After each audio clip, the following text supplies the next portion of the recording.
Hang on, wait.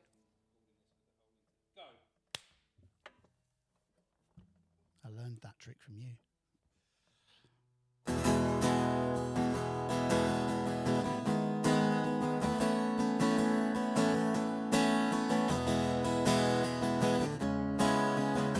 As long as I can remember, you've been here by my side. For better or worse, a blessing and a curse, always along for the ride. Who am I without you? Where do you end and I begin? You're woven throughout this coil. Can do cuts. We've got like 3 cameras rolling. We've got 2 mics. We've upgraded a little bit since you were here last time, haven't we? Things are changing. It's nice. Every time I come in, it's just like there's a little bit of something new. A little bit of something new. And today you had a little bit of something new with Jake. I did. What was Loved that it. like? Absolutely loved it. Oh, like I've wanted to interact with a Muppet for since I was a small child, and so that's almost like a dream come true. That's exactly how I feel about Jake being on the podcast. It's my 8-year-old self is so happy right now. Yes. My 8-year-old self is just going, what the are you up to as an adult? Like, this is not what I expected, but I love it. Like, Yeah. I absolutely love it. I'm still constantly surprised by who I am as an adult. It's like I was led to believe it would be a lot more boring and responsible than this, but that I would be okay with being boring and responsible. And then it turns out you can choose what you do as an adult. You can choose to be boring, or you can choose to not. Yeah, I guess there's sacrifices when you choose not to be. Yes, But I discovered that there was just as many sacrifices when I chose to be. So I did a little period of my life, a little 5-year stint where I was doing like a proper job and trying to do the way things I thought you had to do things. Yep. When I had a young family, and I was like, right, they need me to provide for them in a certain way that society says you have to go and get a 9-to-5 job and a career and work your way up. But within that time, some might say it wasn't long enough, but within that time I discovered this wasn't for me. Yeah. And this wasn't for my family, and I don't know how it suits many people, to be honest.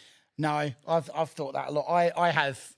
I mean, I'm at a stage where I have a young family, and I do still have a day job alongside what I do as a musician.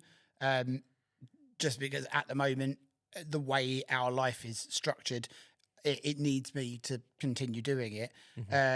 But yeah, it does require something of a performance from me, in a way that's similar to what you were just saying about how this isn't.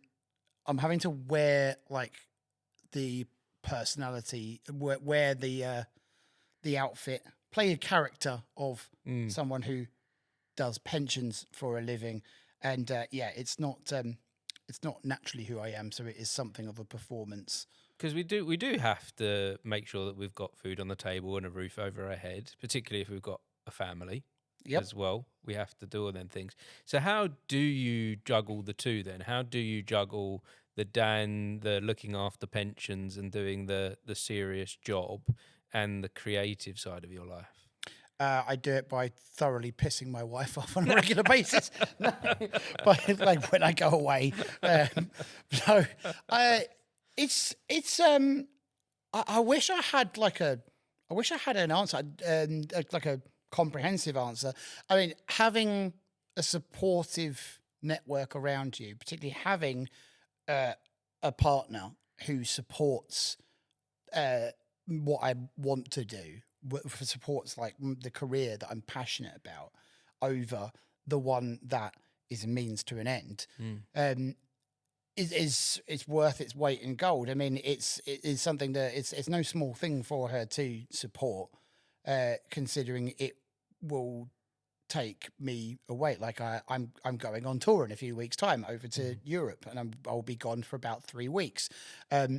My wife is obviously, in an ideal world, she wouldn't want me to bugger off across the pond across the channel. Sorry, pond's America. Across the channel for 3 weeks. My daughter is even less enthused because she's at that age now where she really does not like it when Daddy goes away. But yeah, having people in your life who get that this is what you need to do, and you're building something, or attempting at least to build something with this. That's the cornerstone. I think that makes the logistics element of it easier, because the logistics stuff is bloody hard work.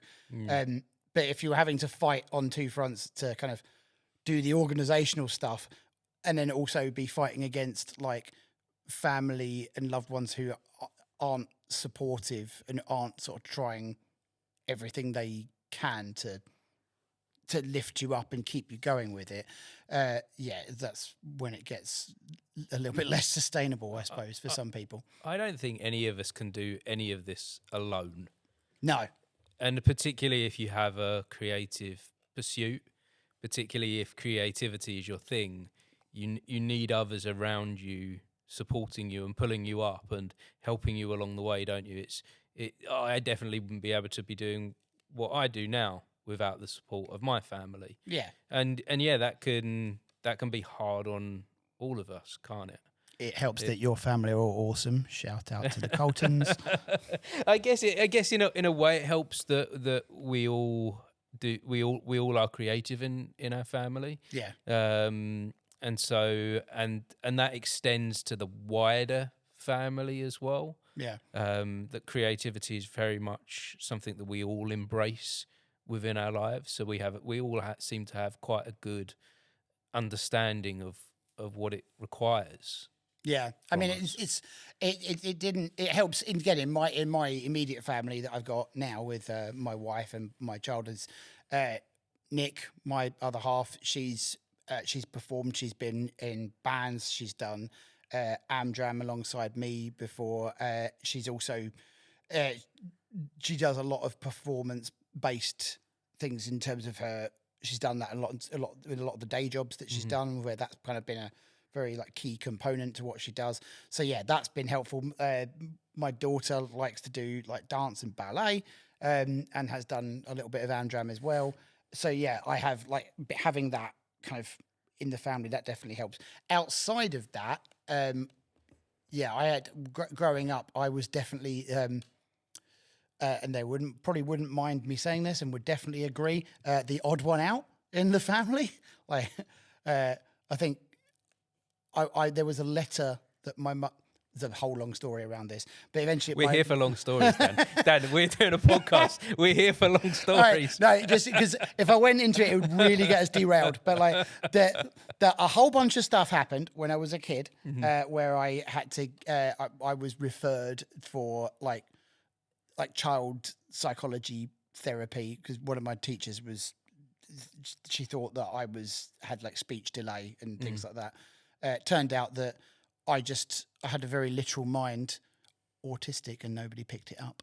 I had a very literal mind, and I got told at one point, don't answer back to teacher. And my 6-year-old self interpreted that as, don't say anything when the teacher asks you a question. So therefore they thought that I had like problems with my speech and everything. Anyway, after a bunch of back and forth with GPs and specialists and everything else, my mum wrote to a doctor, one of the main GPs, very lovely guy, and she wrote to him saying that, Daniel took quite a shot. She obviously called me Daniel because that's my birth name. Daniel took a real shine to you. He's written you this little letter himself, where I asked him to build me a bunch of transformers because obviously he's a scientist and that's how that works. Jesus Christ. Anyway, but she said within the letter, she said, Daniel's getting on much better now. He's started a new school year, and he has a lovely new teacher who appreciates his, quote, quaint personality. I have never let my mum forget this. She told me that. If you're watching, Mum, yeah, I'm telling this story again. It's better than the one that I got from school because you're nearing 40. I'm over 40, and so we was at school in the 90s. We're 90s kids. For me at school, I'm clearly very dyslexic, and there might be some other neurological things going on as well, which I haven't been diagnosed with. I think me and your daughter did the armchair diagnoses Yes, of all your family one time last year, the year before. It was funny. Well, there's definitely I do get hyperfixation on things.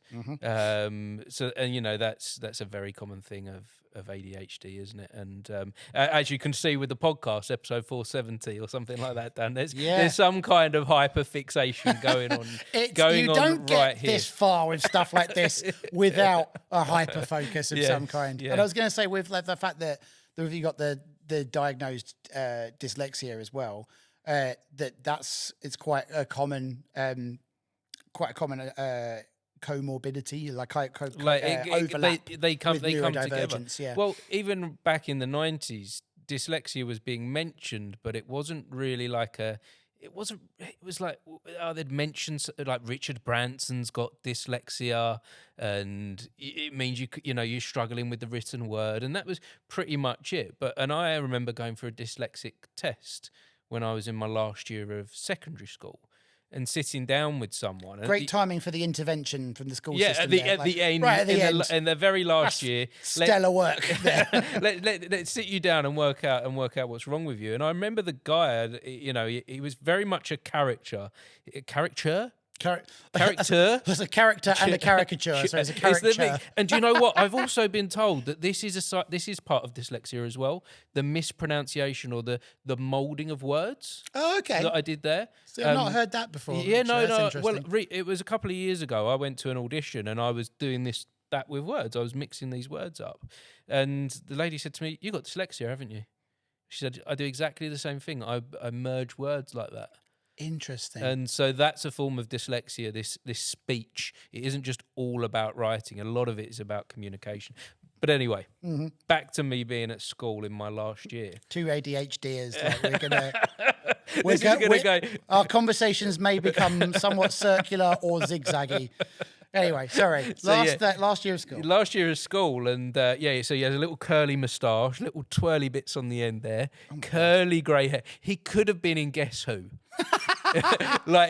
He could have been in Guess Who. He was wearing a grey suit. He had like a red bobbly tie. Like, I remember this vividly. And anyway, I go through the dyslexic text, reading the kind of the books and the things that he's got in there, writing things down. And at the end, he just went, "You're just about 3 or 4 years behind everyone else. You're just a bit slow."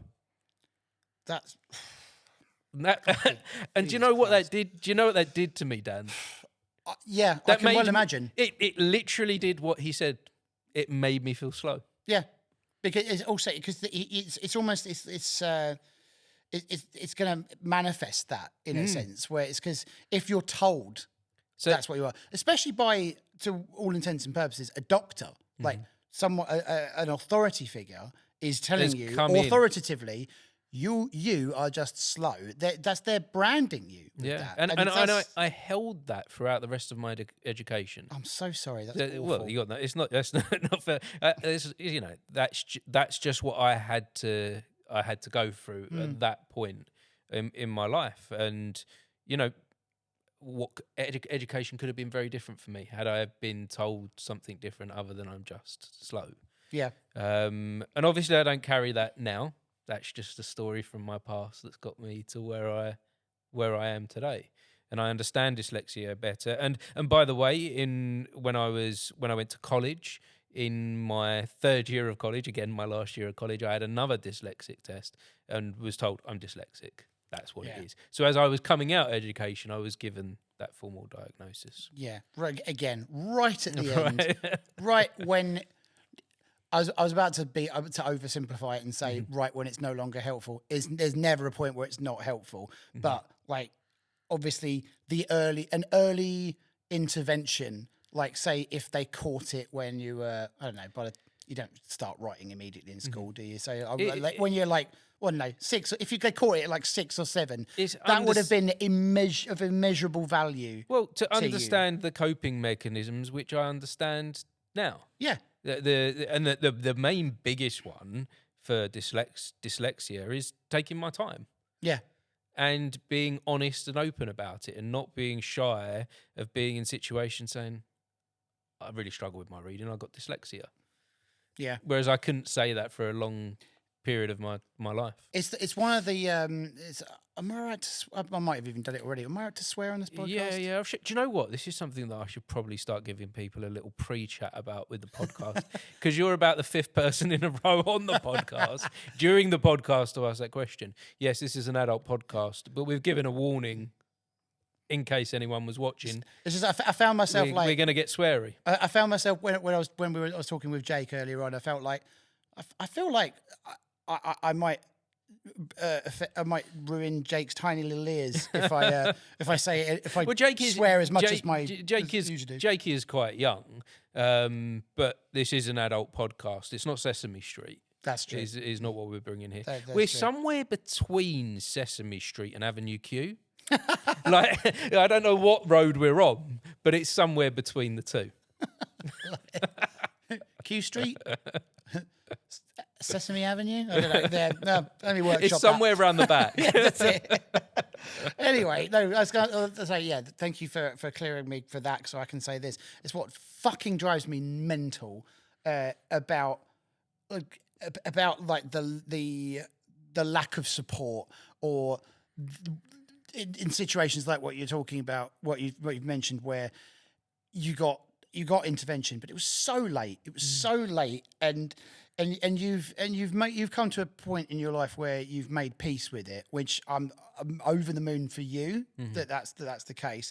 But like, you struggled so much, and you didn't have to, and that's the thing that boils my fucking piss on a constant basis. How many people are there still, who are struggling when all they need is just a little bit of accommodation? But like, we just have like systems in place that are not built to recognize this stuff. Where there is recognition, they're not equipped very well in order to respond quickly and deal with that. In the meantime, you have a child who is going through the world feeling like they're broken and they're a burden, and that creates very, very damaged adults a lot of the time. Like, I get there are so many people. Obviously, as somebody who's been diagnosed with ADHD for like 3.5 years now, I've encountered a lot of people who are wonderful about it and very curious and understanding. I've also encountered a lot of people who think that it's a fad and it's overdiagnosed, and everyone's a little bit ADHD. Like, no, we're not. There's a real difference. But anyway, I've encountered a lot of people like that, and there are so many people out there who seem to think it seems to boil down to something along the lines of, well, I had those sorts of things when I was young, and I just got on with it, didn't I? I didn't get any support, and I just had to crack on. My feeling now is that I want to say to them, you were wronged. I'm so sorry. You were wronged. Right? You should have been supported. You didn't have to struggle like that. You shouldn't have had to struggle like that. People, society, let you down. It's not necessarily anyone's fault, because especially depending on how far back you go, people really didn't know about this stuff at all. But they could have been supported. They could have been helped, and they weren't. And I sometimes wonder that some people, those people, like, if they acknowledge that this is real for you, for me, then they have to kind of reckon with the fact that it is possibly something that was real for them, and that they weren't supported, and that they were therefore let down in a way. And I don't think, some people I just genuinely don't think are ready for that, to take that on. I'm not even belittling it. It's a massive thing to go through, especially if you're an older person, like in the later years of your life, that to kind of reflect back on a life of being unsupported, that must be a huge thing to deal with. So it is therefore a lot easier, a solution for them to say, nah, everyone's just a snowflake with it now. Everyone's just too weak. And yeah, I think there are a lot of people who are hiding a lot of hurt with that.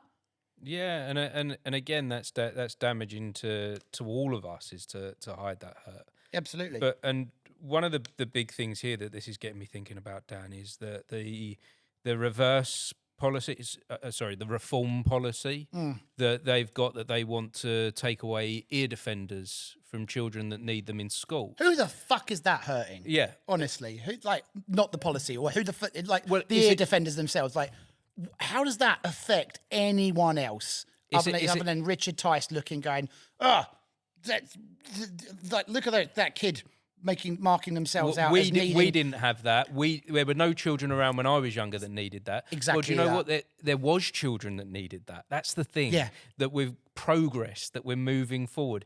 This is why I keep getting reform. In my mind, I get fixated on words as well, and I get things slightly wrong. So I keep calling reform in my mind reverse.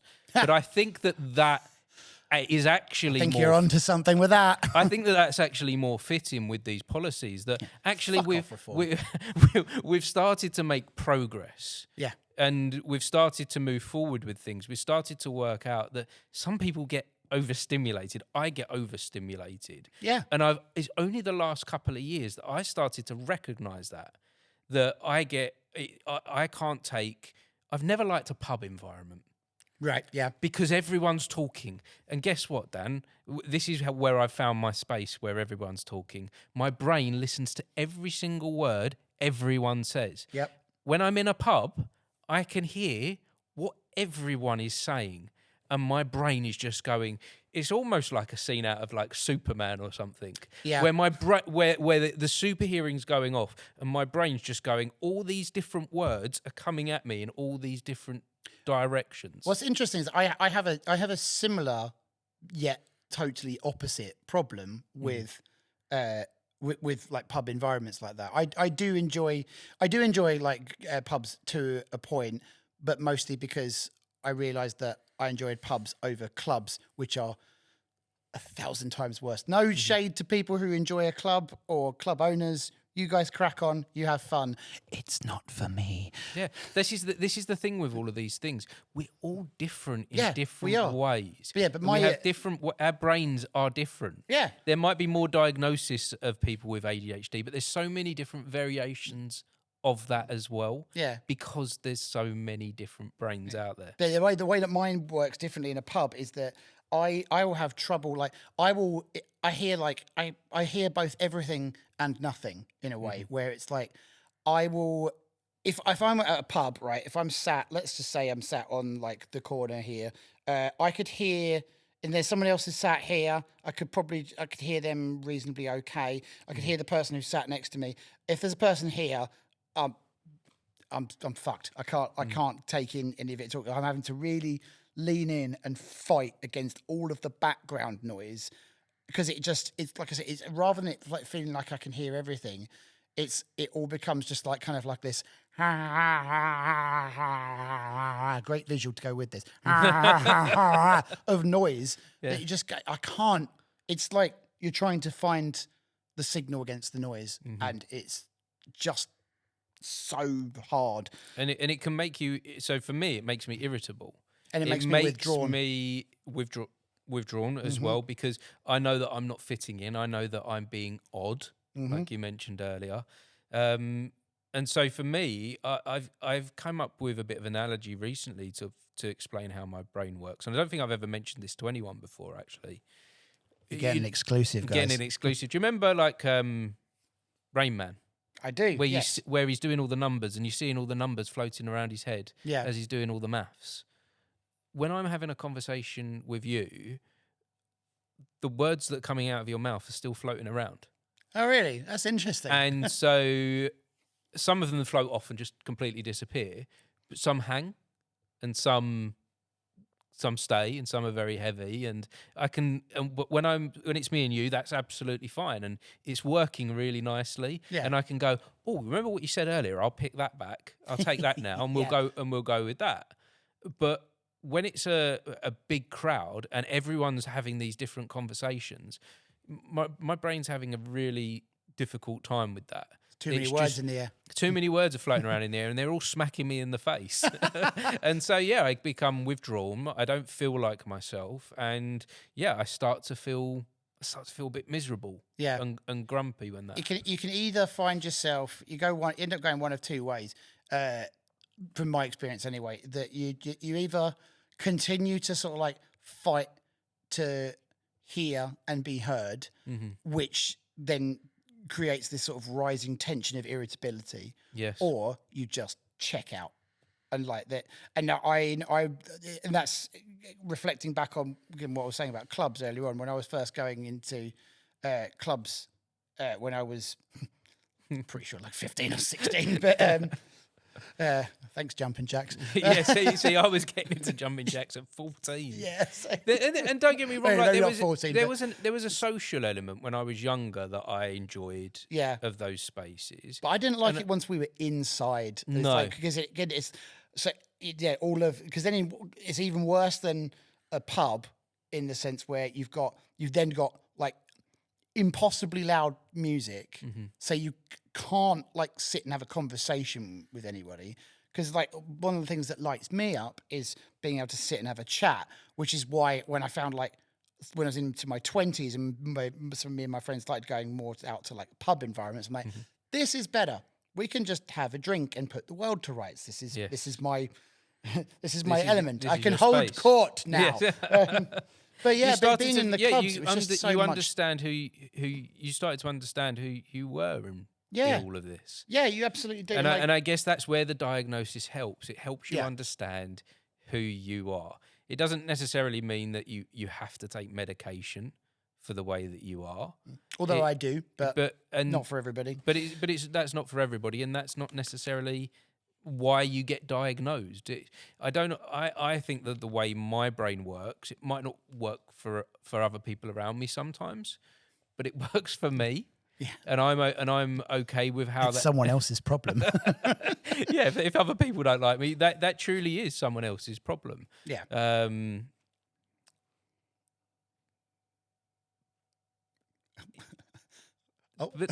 See that because the spinning ball. The spinning ball started to go. How much shall I divulge on people not liking me? We had the software freeze. You honestly had a software freeze there, Dan. What? Me? No, that was you. No, I mean it. Yeah, that was me freezing. I had a I had a malfunction. I was like, are we on a Teams call? I just malfunctioned, Dan, live on the... That's the first time in 470 episodes I have malfunctioned. Thank you Dan has done it. I'm on it. Dan has done it. Do you know what? I think it's good to have moments... I think it's good to have moments like that because you can... I think when you're doing something that you're feeling like you're being good at and you're being successful at, it's good to have little moments to throw you off. Do you know what I think it is? And I don't even really know what threw me off there. Do you know what I think it is? As in my experience, because I have moments like that all the time, like in an animated conversation, and I'll just go, "Where the fuck was I going with that?" And I go, "I'm trying to think what it was." And I have to go. No, the more I try and think about it, the more it's gone away. If I stop, then maybe eventually it will come back. And I think it's to do with the fact that like ADHD brains tend to run at about 1 million miles an hour. True. Like true. when they say that, I've heard it said about ADHD brains. It's like having a Ferrari engine with bicycle brakes. Like it'll go like, but you cannot stop it for love nor money. I think it's because your brain's like going so fast. You're like you have like about 3 to 4 to 600 other thoughts go through your head at the same time, and it makes you get lost in what you were saying. You go, wait, hang on, I've jumped ahead so far that I now don't remember the point I was trying to make in the first place. Yeah, it's slightly different. What the problem that I had there on that malfunction is that for a long time in doing this, I managed to close off the part of my brain that told me there's an audience. Right. Recently, as I want this to progress, I want this to build, I'm starting to have to consider the audience more. So when you mention, it's a nice problem to have, right? yeah, I'm not complaining. Oh no, but- yeah, no, I wasn't saying you were complaining, but yeah, like, it's a good thing. It's a good thing that there's an audience there, that people do come in for this, and I'm so grateful for that.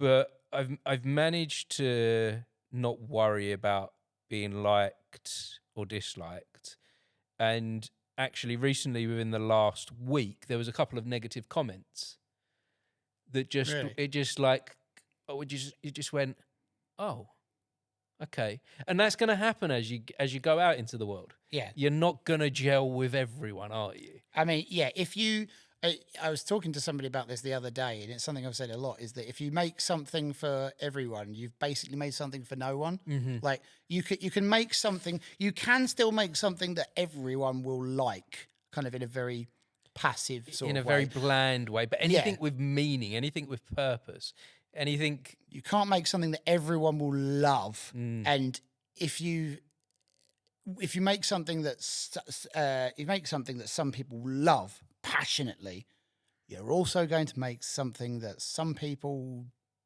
fucking hate. Yeah, That's the Yeah. and I think that's with the era of making things for a mass market. That's gone. I think. I think that's.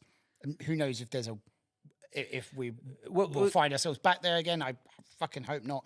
But like now, it's the advice that people. It used to be that people would say, right, you got to cast your net out as wide as possible. And in fact, I remember my dad saying something about this with when I was doing music when I was younger, and I did a lot of like screamy heavy metal. And my dad said something about like it being a bit more of like a niche thing, and if you did something that was like a bit of a broader appeal, he wasn't like necessarily like saying to me, "You need to do this, son." He wasn't like the guy at the beginning of the Michael Jackson video or whatever. But turn the goddamn music down. yeah, Boom, boom, boom, boom, boom. yeah. No, it wasn't any of that. But he was just sort of like saying that, yeah, you should, if you like go with something that's a bit more mainstream, then you're going to reel more people in. Whereas the advice seems to be that I hear these days is like, no, embrace your niche. If you embrace your niche, like the internet bit existing is very helpful for this. Like it's a big world out there. There's like 8 billion of us and climbing. Someone will like that fucking weird thing that you make. At least one of the other 8 billion will like it. So make something that's wholly you and authentic in that sense. And I know that word gets thrown around a lot, but make something that's just authentically you, and that you utterly stand by and go, yes, I'm nailing my colours to the mast. This is who I am. This is what I do, and people will find it. And if it resonates with you, come along for the ride. Come along for the journey. Your weirdos will find you. Yeah, your fellow weirdos will find you and go, "Oh, I fucking love your shit," because it's them as well. But you will also, but because of that, like you'll get the negative comments, like you were saying. Yeah. Like, I mean, if you're leaving those negative comments, like just move turn on. the video off, man. Just move on. No one, mate. Don't force you to be here. Yeah. That's the thing as well with all of this. No one's you know, when you create something and put it out into the world, no one's forcing you to look. No one's forcing you to listen. Just jog on. Yeah. just off. go along to the next thing. Find your thing. Find your people. Yeah. As an audience member, and that's what I was going to get at, Dan. When you were saying all of that to me, it resonated deeply because I do look at social media and how all that, because that's all part of this. What I'm doing here is the social media stuff, and it would seem social media is dead. Like we're done with social media. Interest media. I'm so fucking happy about that. Well, I hate social media because we've all found out social media was a lie. Yeah, social media was everyone going, look how shiny and lovely my life is. Oh, look how wonderful it is. 5 years later, they're getting a divorce or something along the lines of that. You know, preach, brother Colton. Look, that's what we were seeing on social media. So we've all gone, we don't want that crap anymore. Yeah. We don't want your lies. What we want to go on Instagram or TikTok or TikTok for is to find the things that we're interested in. Yeah. That's definitely what I. And so interest media is the area that we're the area. I'm doing this so much again. tonight. It's the era and the area. I love it. These are they called? Is it spoonerisms? Spoonerisms. That's the one. Spoonerisms. Love that. Yeah, I'm spoonerisming all over the place tonight, aren't I? We're spooning today. Sorry, Nick. It's only on a podcast. It's fine. It's fine. You can watch as well if you want to check that we're not actually. It's audio and you take video. that out of context. You can watch if you want. Oh my god! So let's get on topic, Dan. Yeah, let's do that, shall we? Hold on, only 36 minutes in. That's quite conservative for us. That's good. Small C conservative. Yeah, that's nice. So now, when I say I want to get on topic, you told me you was bringing in some little surprises for me today. I did, didn't I? So before you show me the surprises, what's going on in your world right now, Dan? What are you up to? Well, I'm glad you asked, Martin. I am. I have been since started around the beginning of 2024. I started making my debut album. In summer of 2023, I went to my longtime producer and friend, also Martin Lumsden. He has produced almost all of my music to date. And I'd started, by that point, I'd really started to dial in my vibe as an artist. Like I'd found okay, this is how I present. This is what I sound like. It wasn't long actually before the very first time I was on this podcast, on episode 20. Episode 20, where you brought on the red check shirt as an image that I was kind of sitting there going, yeah, this is a good image you got there, Dan. The red check shirt. Jake and I were discussing this earlier on, actually. Red check shirt, black t-shirt, blue jeans. It's a vibe. I'm the OG. I remember it's an interesting thing, the vibe, the clothes that you wear, Dan, because I took note. I've learnt from everyone. I noticed. I've learnt from every single guest that I've had on the podcast something. And one of the big things that I took from you was this whole thing about having an image that's easily recognizable and something that you can, wherever you go, you're that guy that gets up on the stage, wears the red check shirt. People don't have to think too hard, do they, when it comes to you? And I've become the podcaster with the red check shirt, and it's worked for me as well, that I've gone into environments where it's a strong look. It's a strong look. It's a comfortable look as well. It's what I would like. It's what I'd wear naturally. It's who I am. It's not out there. It's not like Justin Hawkins in the cat suit from The Darkness 20 or so years ago, or Freddie Mercury wearing the same thing before that. It works for a relaxed middle-aged man. Yeah. Kind of, and we're both kind of that now, Dan. Oh, you shut your whore mouth. No, it's true. You double our ages. There's a good chance that we're dead. Yeah, that's you're nearing the grave. Yeah, that's it. I'll quote Henry Rollins when he was turning 40. It's like I am going past the 50-yard line, to use the sporting analogy. I'm running towards death's goalposts. Well, I don't know about you, Dan, but I'm planning to live forever at this point. If I could. Aren't we just going to upload to the Matrix? Isn't that the deal? Some have said who fucking knows, man. I can't see the future anymore. Is not anything possible at this point? Would you have really, half the things that have happened in this world in the past 20 years, would you have guessed them when you were 20 years old? No. I mean, no. I like I said, just about the fact that I can't see the future anymore. It's something I usually say with a tint of frustration and despair to it. Mostly when I consider it's mostly the last 10 years, but you could sort of expand it to the last, say 15 years, that sort of period, around about the time that the Conservatives took over in our country. But no, I'm not making a political point. Well, I sort of am. But anyway, it was particularly around 10 years ago. We're coming up on 10 years of the Brexit vote that divided our country, and I we feel never like quite put it back together again. that was a pivot moment in this country, wasn't it? It was a And I pivot think moment both all for over the world, like not just Brexit, but like just with that 2016 because point. you had Trump after that as well. I jokingly always say that like, do you think that David Bowie used his like spaceman powers to see that 2016 was the year that everything starts to turn to shit, to and then beam he up. went nope, and then he shuffled off this mortal coil because he thought fuck that noise. Yeah. We lost a lot in 2016, didn't we? We lost. Wasn't a lot. that was the year? That was the year that we had a freakishly strange amount of deaths within celebrity culture, wasn't it? Yeah, I think within very Like short there was like order. a 12-month Wasn't period. that Alan Rickman as well? Alan like, Rickman was went like that year, around yeah. was also like around the same time as Bowie. It was like January, February. Yeah. And then I know it didn't quite count, but you had Prince was 2016 Prince. as well. Jesus, yeah. But Prince then and Bowie in the same year. December of 2015 was Lemmy from Motorhead as well. Yeah. But yeah, that was a There deadly year. there- All of those guys went like that's it. Bowie told them, and then they were like, "Nah, fuck we're it, out we're of gone."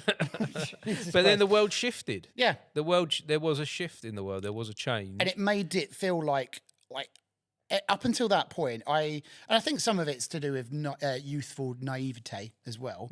But I felt like, okay, there will be ups and downs, but in general, is like, to para quote Martin Luther King, the art about the arc of history bending towards justice. It felt like, in general, we're seeing progress. It's like on a steady climb up, but it would be like you get some bump the mic. You get like a bit, it would go up and down a bit, but in general, it was up that way. After that, it just felt like all bets are off. It was like a cliff edge, wasn't it? Yeah, and what I've learned in the time since is that progress is not something we can ever take for granted. Like we can go backwards on stuff. Look at the overturning of Roe v. Wade in the States. I'm getting real fucking serious right now. Like the overturning of Roe versus Wade in the States, which has taken abortion rights away from millions of women in the US, when it was considered basically a settled question for like 50 years, thereabouts. I can't remember exactly when it was. 73? Yeah, so around that 50 years. 50 years, approximately 50 years. It felt like we've done that. We've answered that question. We'd worked moved that forward. out, and we'd moved on from it. And then someone came in and said, Nope. "No, we haven't.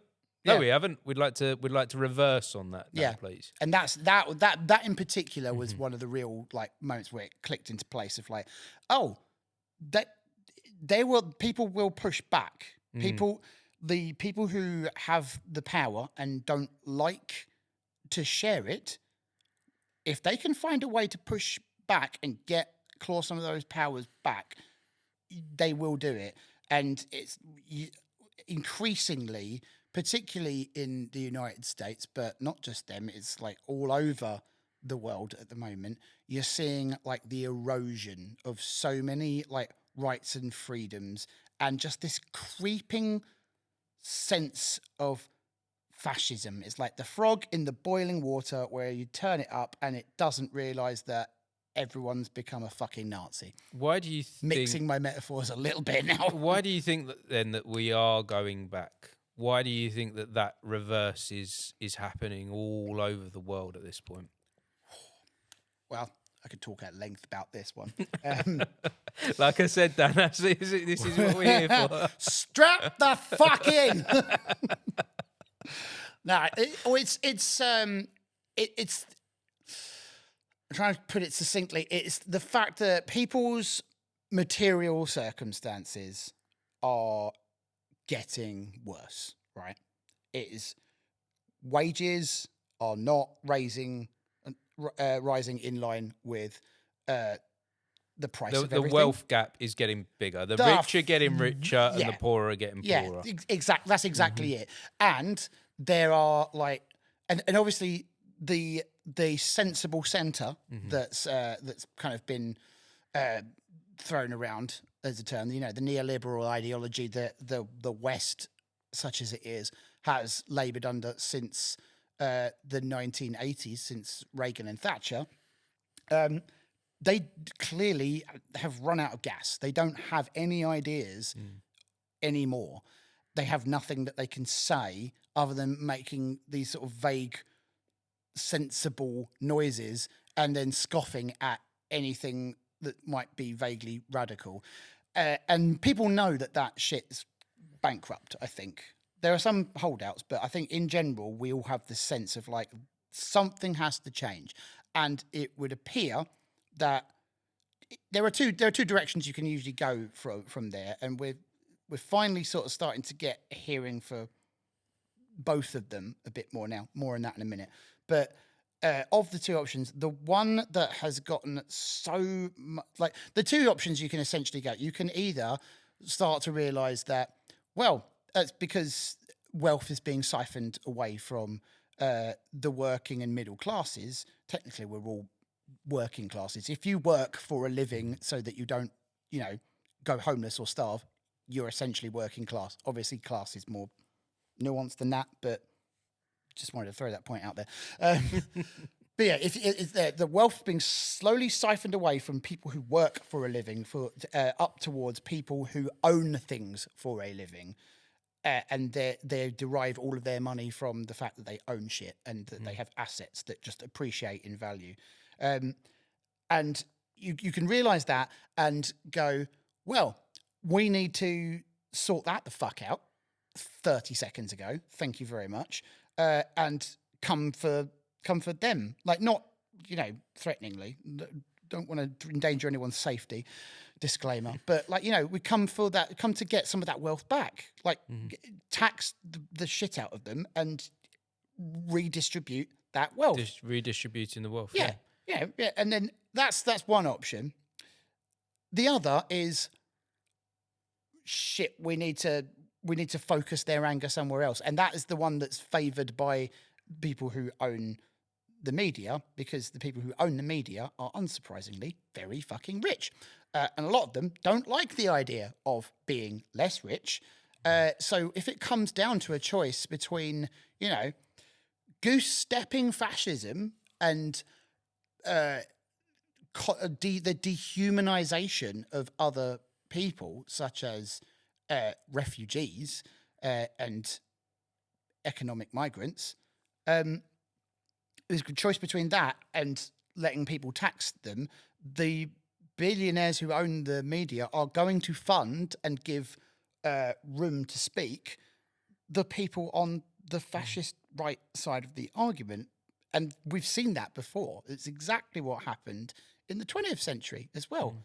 People who owned the media would give a lot more space for those people to talk, because the people on the other side of the argument wanted to come and take some of their money to, redistribute it to everybody else. And they didn't like that idea. So that is, I think, why it's a very armchair, somewhat undergraduate view of the world, some people might think. But you know what? Sod it. I'm fed up being told that. Well, I think that's what we've got the opportunity here to do, Dan, is to talk these things through, and try and work them out. And I heard something on the radio today, actually, like on like an LBC guest phoning in, and I learned something that I didn't know before about. Obviously, we've got this big thing going on in Iran, this new war, which we'll get onto that in a bit more in a second, I guess. But I learned about, as the price of petrol increases and how that actually works,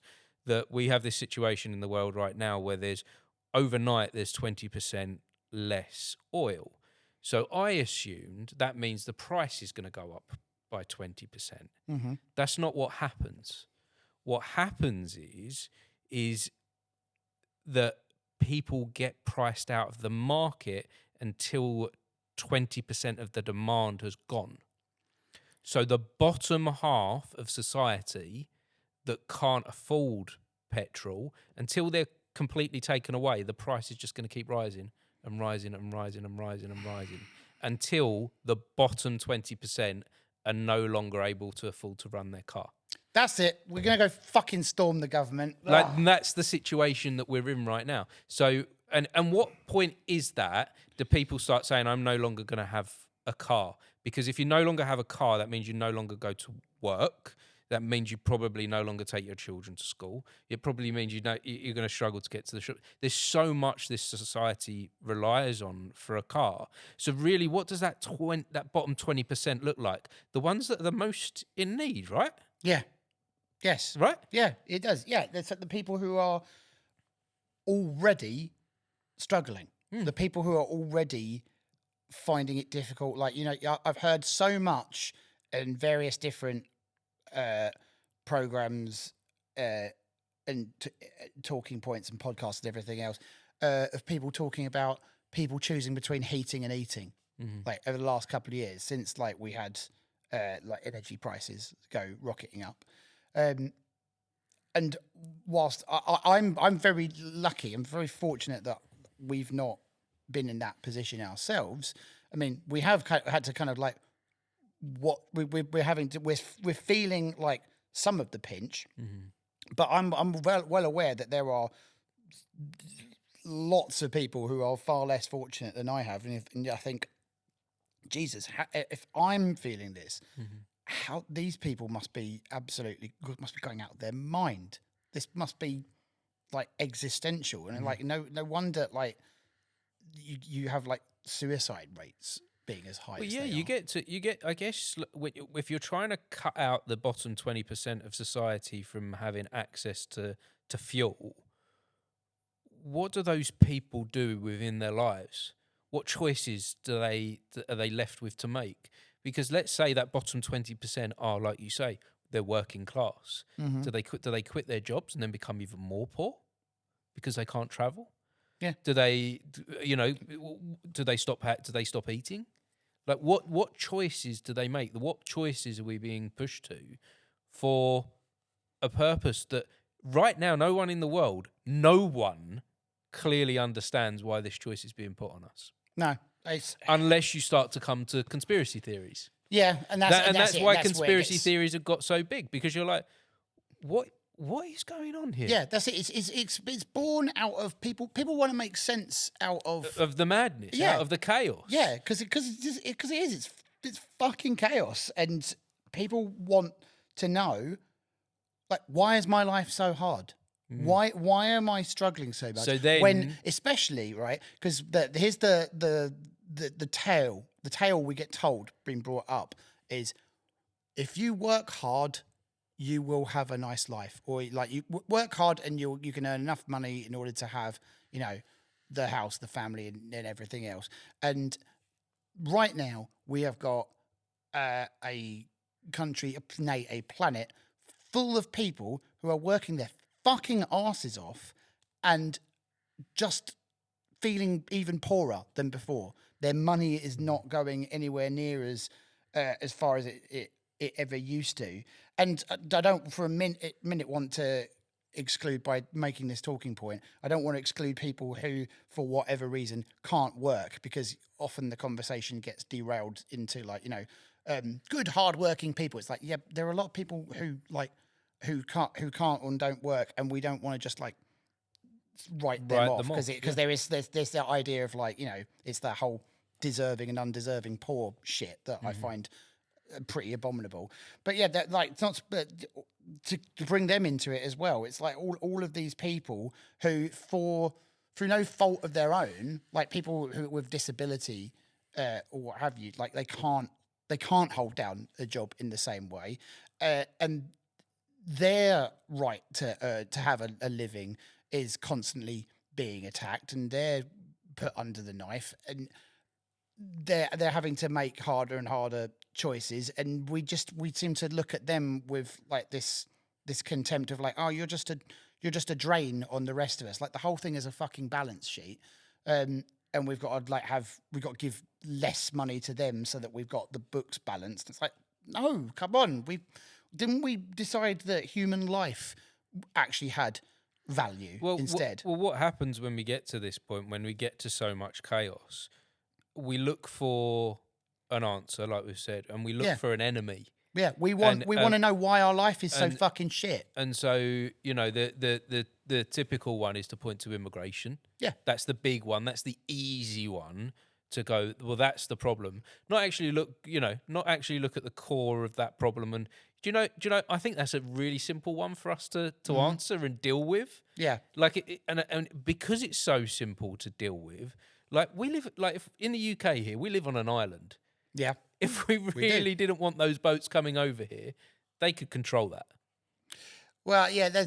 I don't believe for a minute that they cannot control the water between Great Britain and France. I'm sorry. I don't believe it. If that's seriously the problem, that why all our hospitals are overflowing, like that's what they're saying, aren't they?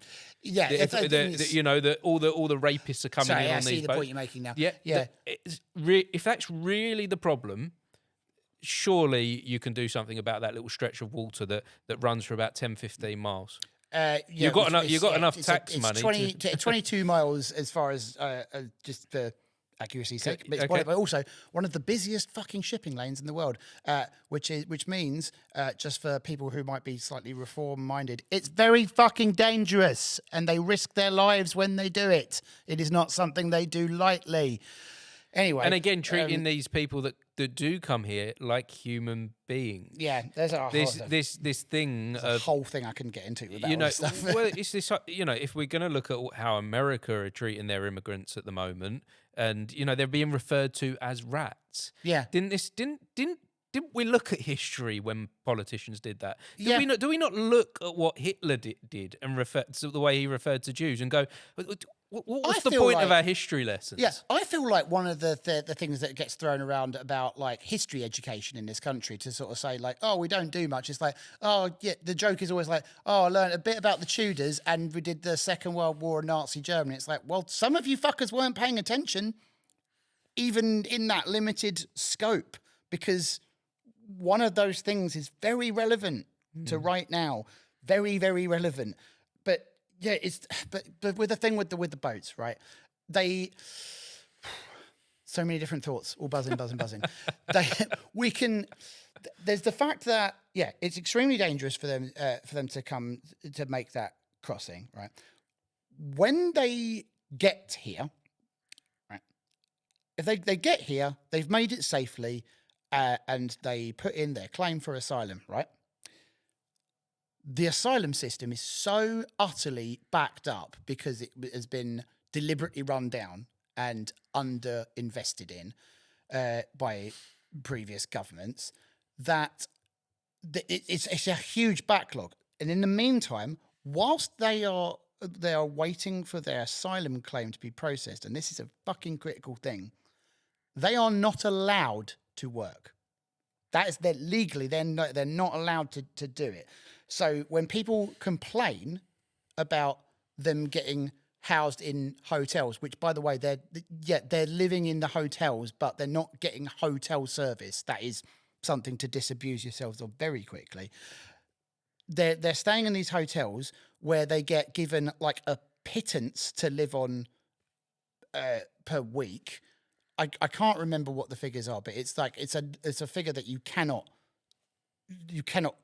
possibly properly thrive on at all. Mm-hmm. So they're not getting like a proper free ride off of the government the way that people often like to claim they are. And they're not allowed to be doing any work. And in the meantime, they're just sort of like stuck in fucking limbo. And then you get groups of people appear outside their accommodation, baying for their blood and sometimes actively attempting to set buildings on fire because of the sort of rhetoric that goes on. What do you think happens to a human being when they go through that? I can't possibly fathom. Like, especially if these people who have been running away from God knows what in their home countries, right? And I know people think that a lot of people think, oh yeah, they just come over for an easy ride or whatever. Like, what would it take for you to flee your home, right? To where you grew up, where you know the culture, where you know the people, where you've lived your whole life. What would it take for you to leave and quite possibly never return? I think that there are that seems to get lost a lot, I think, is that people seem to think it's like it's easy They've come to here just for up the sticks. NHS. Yeah, and it's like you could. There are lots of places that I think, oh, it'd be nice to live here, but like I'm like, well, my life is here, my family's here, my friends are here, like that's a massive upheaval. Like, I mean, at best, it's a real pain in the arse, right? At best, it's a real pain in the arse, and you're having to, essentially restart your life. And that's if you've done it on purpose. And if you're doing it because, if you find yourself gay or queer or trans in a country that will fucking straight up kill you for those things, that you're fleeing not because you've left that country, you've left your home not because you wanted to, but it was because staying there was a serious danger to your life.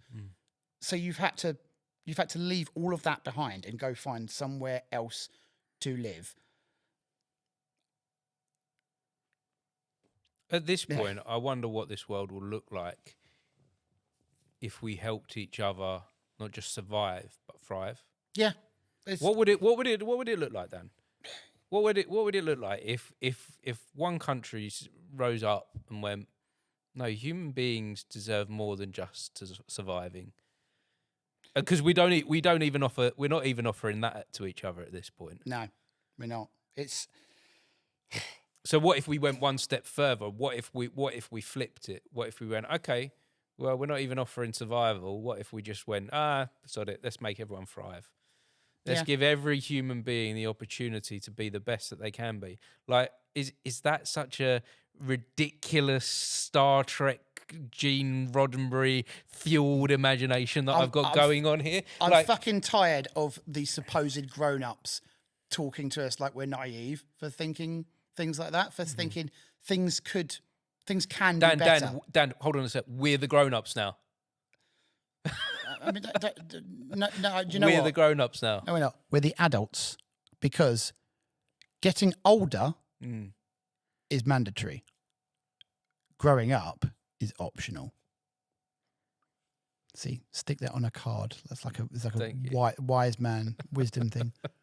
Just Photoshop a long white beard on me. I'll hold still for a second.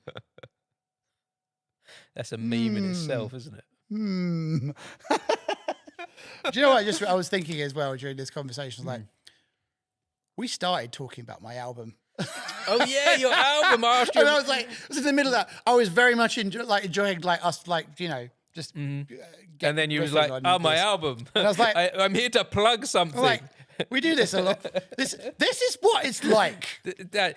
What we're like on camera. This is the same off camera. Let's just plug the album now. Right, where can you buy it? Right. Well, I'll go. I will. Let's get the capitalism hat on. Yeah. Stop with the socialism. Get capitalism. Make Dan great again. Fucking hell. Oh, bless you. Wow. Wow. There it goes. Bless you again. I think I'm good. Yeah. So I sat down with my producer in August 2023, Martin Lumsden, and I'd gotten this idea of. Oh, we're actually talking about the album now. Yeah. Right. Okay. Yeah. Well, see, I did ask you a really important question just before that one. Cut that, and then we'll go back. Let's. I don't want to put a pin on. Yeah, on the one about what does a world look like where everyone thrives. What does it look like? And that's literally it on this tangent. No. And then we're going to sell the album. Hey, that's the thing. I'm loving this tangent, but it's like, I don't. We joked with Jake earlier on off camera that we would be. We'd be here till tomorrow, and it's like, and actually that could happen. That could happen. That's a fucking serious possibility at the moment. But what does that world look like? Wow. I mean, it depends on exactly how fundamental you're going. I mean, there are changes that I want to make. There's like changes that you make in like a perfect ideal world, and then there are changes that like you could make in order to sort of like push us in that direction. And I think if I start on the things that are sort of more like sort of less pie in the sky, I guess. Okay, I'm going to start small and then maybe try and get bigger. I think one thing is it was being talked about a while ago. I don't see people talking about it as much now, but I want to bring it back. Universal basic income, baby. Love it. God, yes. Well, they're doing it. They've introduced it in Ireland. And it's 100% part of their economy now. This year in Ireland, it's now official. They've been doing a 3-year trial where they've given everyone that classes themselves as a creative a universal basic income. And they have found that for every pound they gave the creatives, £1.50 was returned to the economy over a 3-year period. I am off to go find out how to get my Irish passport. Well, now the next step is because we can't just the British government can't just go, oh, that's a success, that works. So they're now trialing it in Wales, and there's a select. I had heard they were trialing it in Wales, and so now there's a select number of creatives in Wales that are having this. Now, I don't think that necessarily has to be just for people. I think we're all creative, but that's another tangent. Yeah, but it doesn't have to necessarily just be for creatives and artists. We could look at that for pretty much all industries, and the word universal implies that it's for everyone. For everybody. And I think that when we do that, when we put it on a bracket, like we say it's just for artists, then that's when it starts to get other people's backs up, and then they're like breeds resentment. It breeds, because then other people go, oh, well, they just get to play on their guitar all day, and they just get to paint things. Well, just look at the money of that. Yeah, that £1 for every pound given, an additional £1.50 came back. If for those of you who like fucking spreadsheets, that's that's good. We call that in the black, and that is good from an economic point of view. And it's Ireland have fully introduced it, and they've trialled it in other countries, and I don't see a way forward for this society without it at this point with technology. No. You only have to look at Tesco's, for example, Sainsbury's and Asda to go, where are all the workers disappearing? Yep. Like, they must be at least down to 50% of their staff compared to what they were 10 years ago. Yeah. And that's not the only place. It's just an example, yeah, but it's everywhere. But isn't it a good thing as well? Yeah, that we're not working in Tesco's. Do you remember? I don't know if you remember, but like when the whole like utopian idea that was being kicked around in the mid 20th century was that as automation increased, we would get more and more leisure time. And that's what was supposed to happen, is that work would be taken away from us, but it was so that we could actually, live life. Live a life, raise a family, care for your community, like engage in something creative, or innovate, explore ideas, explore the world, explore life. But like what's happened instead is that every time there's been some kind of technological innovation in automation like that, it's just worked to serve the people who own the machines, and it just means that they save money, and in no way that benefits in no way because passed to the rest of us. Capitalism is still there. Because capitalism has to fucking go. I mean, if we're going up for like the real big stuff, we need a fundamental reshaping of how we organise society. It isn't changing into communism, or it isn't even changing into socialism. No. It's changing into something that we don't fully understand yet. Yeah. It's moving forward. Yes. That's all I know. All I know is that moving back is not working. No. That's all I know. And the system that we under which we live is, it will. It's like I was saying earlier. Is like it will. We can tweak it. We can attempt to change things, and we should do those things at least in the shorter term. But as we have now seen, the people with the power, the people with the money, will invest a lot of money, and they have a lot, into finding ways to claw stuff back. And the one thing that really people really need to get to grips with is that and it took me a long time to kind of realize this as well, is that the powerful, the lawmakers, and the people with the power and the money never, ever, ever gave us anything out of the goodness of their hearts. It was always because they were scared of what would happen to them if they didn't. For example, like all of the things that we can basically take for granted now, such as like the weekend, like sick pay, like lots of different like employee, like workers' rights that we have. They and also and like the right to vote in a lot of places as well. It's only because they didn't go, oh, do you know what? We've been a bit of a shit about this, haven't we? Sorry, unwashed masses. Would you like the vote now? Would you like these? How about we give you these 2 days off at the weekend in order for you to have some rest time? Would you like? You've worked so hard. No, bullshit.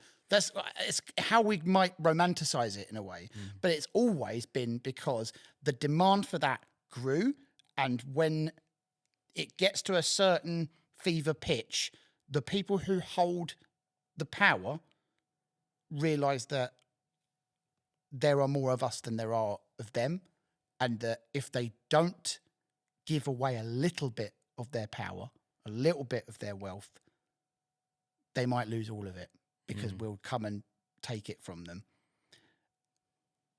I'm not advocating revolution necessarily. Please don't put me on a list. But this is where we're living in a different time now, that there is a fear right now of people speaking their mind and speaking up like never before in my lifetime. Yeah.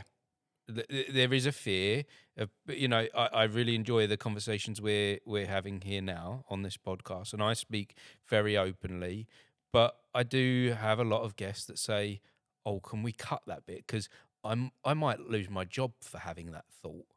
I might not be able to continue doing my career because I had that opinion in that moment. And I think this is a really important space for us as human beings to get things wrong as well. That's exactly what I think. I think you need to be able to get things wrong. But we don't feel like we can anymore, do we? I just out to the viewers right now. I might have said, "Hello, everyone. It's your Uncle Dan here." In our conversation, I may have said things that you disagree with. I may have even said things that are, God forbid, wrong. That's entirely possible. But, just tell me that I'm wrong. We'll have a conversation about it. And you can explain to me where I'm getting stuff wrong. And as long as we can do that without being hateful, then amazing. But what we don't need is for us to start piling in on each other when we make a mistake, or when we have because there are people who have shit opinions. I'm like, don't get me wrong, I see a lot of shit opinions online all the time, and they get my back up a bit. But you've got to be able to have some grace for people who are getting it wrong, because no one ever had their mind changed by having 100,000 strangers telling them what a piece of shit they are. That's not really a good way to make someone change. Not really. It'd be a good way to kind of just destroy their mental health. But what I'm finding though is I'm finding this very much within the creative space, that there's a lot of actors that don't want to speak up anymore because they're afraid that they won't get cast in things. Yep. I just don't understand what the point is of our voice if we can't use it. If we can't say, you're completely right, Dan, about the hate. That there is, freedom of speech doesn't just mean freedom, to say whatever you want, no matter what it is. That's not what freedom of speech is. Yeah, you're free to. You have the freedom to say something that I consider bigoted and hateful. I, in turn, have the right to call you a dickhead for having said such things. I think that kind of makes you a bit of a dick. That's a shitty thing. It's like, I've heard people say before. It's like it's not freedom of speech is not freedom from consequences. Which I know that a lot of what I'm saying here might be. It's almost like sounds like I'm contradicting what I said before about like not like jumping down people's throats, but it's. I guess that what I'm trying to get at is like there's a bit of nuance in there somewhere of like we need to challenge ignorant and misguided beliefs and opinions when we encounter them, but you kind of have to do it in a way that is constructive, because if it is just a pile-on, that I don't think it achieves anything. Because like I think all it is it runs the risk of like just being your team are all high-fiving each other for being right, and like it's just ego driving. It's ego driving. It's ego, and that's all that's all that is doing. It's not actually you're not actually doing anything to change the conversation. You're just pushing people into a place of shame. Yeah. Through having that thought or that opinion, you're not. No one's in a place of shame. No one's learning anything new. No. Guilt is a useful emotion. Shame is a far less useful one, or in fact, actively not a useful emotion at all. But it is sad that what you were saying about people who come on and that you have a conversation and then they ask for it to be cut. And I respect your right to ask for that. Absolutely. And I do. And obviously you do the cutting. If someone is really concerned, I'm not going to put them in a position where they regret having the conversation with me. They regret sharing. Because you're not in the market of like just getting clickbaity. And that's exactly what when I started doing this, I said I'm not going to be one of those gotcha people that is going to do this thing this conversation here to get someone, to get clickbait, to get views. This is not what any of this is about. It would be very short-termist if you did, because then you wouldn't get people who want to come back. Who would want to come back. So you might get that clip that does go a bit further, but like that stuff runs out of steam quite quickly. Yeah, and it doesn't align with any of my personal goals of what I'm trying to be. I'm actually trying to become the most trusted talk show presenter. Yeah. And so to get that trust, I have to the most important person trusting me has to be the guest. Yes, absolutely. Yeah. Otherwise, they're not going to share. Otherwise, they're not going to be open. It's about the quality of the experience. Yeah, right? and we're not going to. And I think within these conversations, I definitely have discoveries. Yeah. I find things out. I learn things. And I think that's how the audience will discover things as well. Yeah, I think people talking to each other is like, that's part of like, how do we move towards a better world? It's like, well, we could all talk to each other a bit more, I suppose. Which sometimes that's I can sit here and sort of say that, but like there are probably people in my life and people who I encounter, or I probably do need to like extend more olive branches and talk to myself. So yeah, it's a work in progress from here as well. So I'm not just sermonizing from the mount like I'm a saint or anything. No. We're just trying to figure a couple of things out. And you mentioned there, you mentioned there a better world, and I've been saving this question for the end of all my guests, actually, Dan. But I'm going to bring it in now before we do the plug. Go for it. I do promise everyone listening, we're going to do a shameless plug of Dan's new album. Get there, man. It's coming. Just stick with us. So much more is happening here. I haven't even got you talking about Firefly yet. Firefly is coming too. But anyway, this is a question that I ask all of my guests at the end of my conversation, but I'm going to bring this in like part way through. So everything that we've discussed so far, Dan, and I think this is a really big question. It might sound simple, but it's really big, and not everyone can answer it. I'm steadying myself. Okay, you're ready for both this. feet on the floor. So Dan, everything that we've discussed so far. Okay. How would you make this a better world? I mean, I would. I'll give you a cop-out answer first. Firstly, I would give away I would make it so that no one person could have the power to change the world like that, because that's how you get fascism. All you need is like for it to be. I think like you know what kind of leans into this point quite well, despite it not being the best movie in the world. Star Wars Episode 2.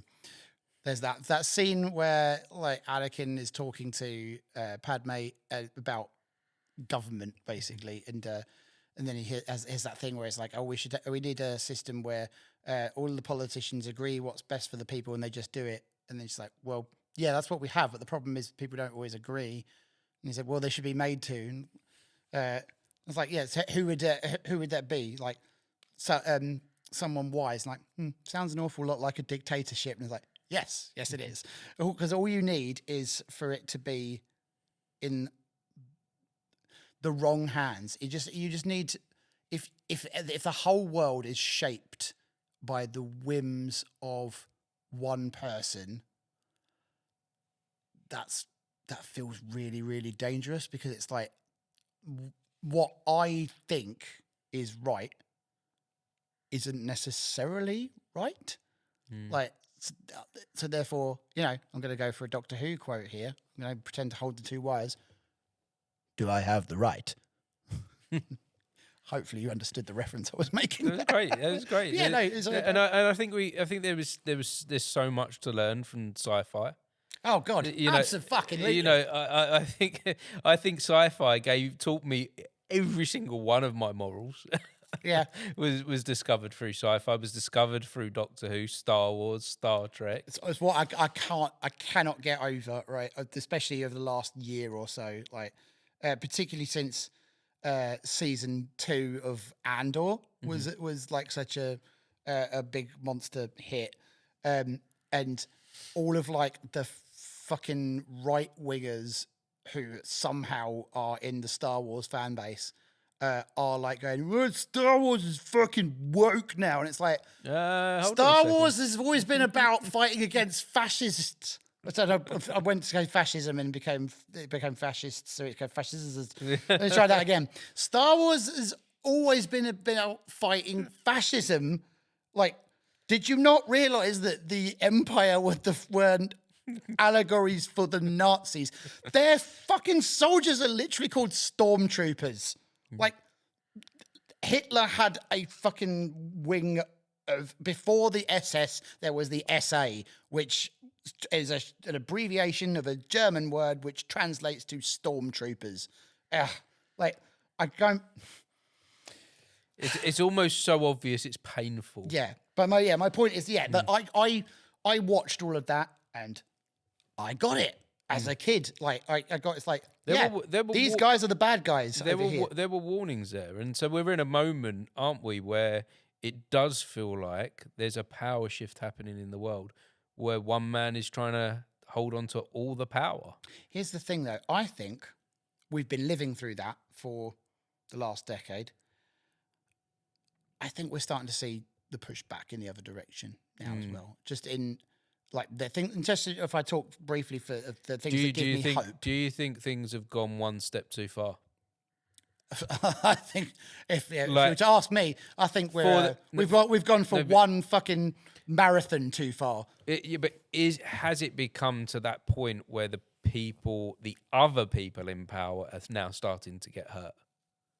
The other people in power are now starting to feel it. I think so, to a degree, but not to a point where that would be enough on its own. But I think what you're starting to see now is, in the words of the great Dee Snider, a lot of people saying, we're not going to take it. No, we're not going to take it. No. Wasn't planning to do that, but it happened. That happened. That's and it's on tape. Oh God, I'm just realizing how much have I been swearing on this podcast. I've gone off the rails. Might need to, even for this podcast, you might need to bleep me. We'll put a censorship warning on this. Yeah, no, but but in terms of things that give me hope, like the Green Party in this country at the moment, like cards on the table. I am a party member now, off of the back of what Zach Polanski's been doing in the party, and like just from his like effective sort of base of communications, there's a movement that's really been building, like just the fact that when he was elected leader of the party in September of last year. It's currently March, I think now. Yes, March. So yeah, we're looking at 6 months. In that time, membership of the Green Party has more than tripled. It's around about 69,000 members in September. It's now over 200,000. That is the beginnings of a serious, credible organization against what's been going on. Because, like I said, we've got so many people going, I'm not going to take it anymore. I'm fed up, and so the I mainstream fight media against things. It likes to use the term the radical left when they refer to the Green Party, and it's very funny if it wasn't so tragic. There's one thing that happened recently that I wish that I was really hoping he would deal with it slightly differently to a normal politician, because I do find this Zach Polanski, when I look at him on TV, I think you're more human than a lot of the other politicians. Oh yeah. But recently they came out with this thing that 10, 15 years ago, he was in an interview and he talked about during hypnotism, breasts could be enlarged. And I'm very well versed on this story. Yeah. Now I wish he just went, yeah, I said some ridiculous things in my life, and continue to be human and laugh it off. But they pressure politicians to be in this place of apologizing when they say something wrong. Yeah. Like when they say something that's not right, why can't we just go to that place of, yeah, I said something ridiculous 10, 15 years ago. Did you not? Honestly, how many ridiculous things did you say 10, 15 years ago? I have said many, many times that I am so glad that I didn't have like a Facebook account until I was like 20, because wow, the amount of like just ridiculous, at best ridiculous and moronic, at worst potentially like shocking things that 15-year-old boys can sometimes say. I'm not necessarily saying that I ever did say those things. What I'm saying is that if I did, I'm fucking glad there's no record of it, because you can, when you're young, you try and when you that sort of those teenage years, sort of like, I don't know, 13 through like 17, where you're just like, you're sort of just kicking at the gates, kicking at the boundaries to sort of work out what is and isn't acceptable, and like working out how to push people's buttons and be a little dick and be annoying. But it's part of kind of like growing up and learning stuff. But like, we used to give people that grace to go like, yeah, of course he's a dickhead. He's 15. He won't be a dickhead because most of them learn to not be. But like now, it's like they say something fucking stupid and or hateful online, and that is there. That is it. That is a brand. Yeah. On the memory of the internet forever. So and that can follow them around. Have you got any advice then, Dan? Even for me, where I'm thinking about this position that I've put myself in. I've chosen over the last 30 months. It's 30 months I've been doing this for, with 2.5 years in, and I've had so many of these conversations where I've said different things, and I may have flip-flopped on ideas and opinions and gone backwards and forwards. I see that this is a place where I'm documenting my discoveries, but in doing so, I've probably said things that I no longer agree with.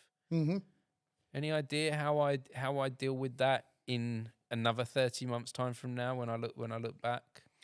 I mean, I might look back on this episode in 2.5 years time and go, oh, I disagree with that now. That's no longer fitting. I think, like, I honestly think it's a sign of surely it's a sign of growth, right? Like that you surely, like, we're all constantly like changing and growing and adapting our ideas because, like you said, you might feel you can be reasonably expected to come across new information. You go, I've learned something else, which means that previous thing, that previous hill that I was willing to die on, turns out to be absolute horse shit. And I think it's the advice is just be upfront about that. If anyone ever says, "Hey, you said this thing in this episode, but that's really shit and terrible," you can go, "Yeah, I have learnt since then. I don't stand by that anymore. It's there, it exists, but all I can do is say that that's not what I believe anymore." And surely that's like you can go, yes, that makes sense. He said something in 2023 that in like 2.5 years later, here in 2026, he now thinks something different. That makes sense. I guess I should probably like cut him some slack and realize that, yes, people can change their minds on things. People can change their minds. People can grow. Wow. There's no point in having to quote James O'Brien now. There's no point in having a mind if you can't change it. Boom. Mic drop. No, but Zach Polanski has given some context before on that that meeting, which I feel like, he's explained that quite well. Is that somebody asked him to do this thing as like a journalist, like said, "Oh yeah, would you do this thing as is this a service that you'd offer?" And he was like, "No."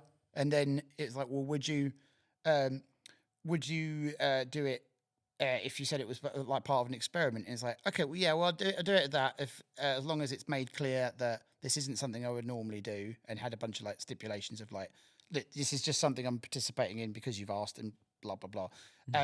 Anyway, the article then went on to completely misrepresent it and not lay out any of those and things take out just the soundbite, just the 10 seconds of part of a sentence, which at this point I feel like everyone should be fully aware of what the media do.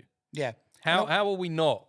And what the one thing that I love is that he doesn't seem to be like shy of these kinds of like debates, because like, I mean, I feel like if we're just talking about love them or loathe them, like left-wing political leaders of recent times, Jeremy Corbyn is like obviously the next one that comes to mind, and Jeremy Corbyn obviously held absolutely no truck with the media at all. Like he was very like he was combative with them, but kind of in a tetchy way, and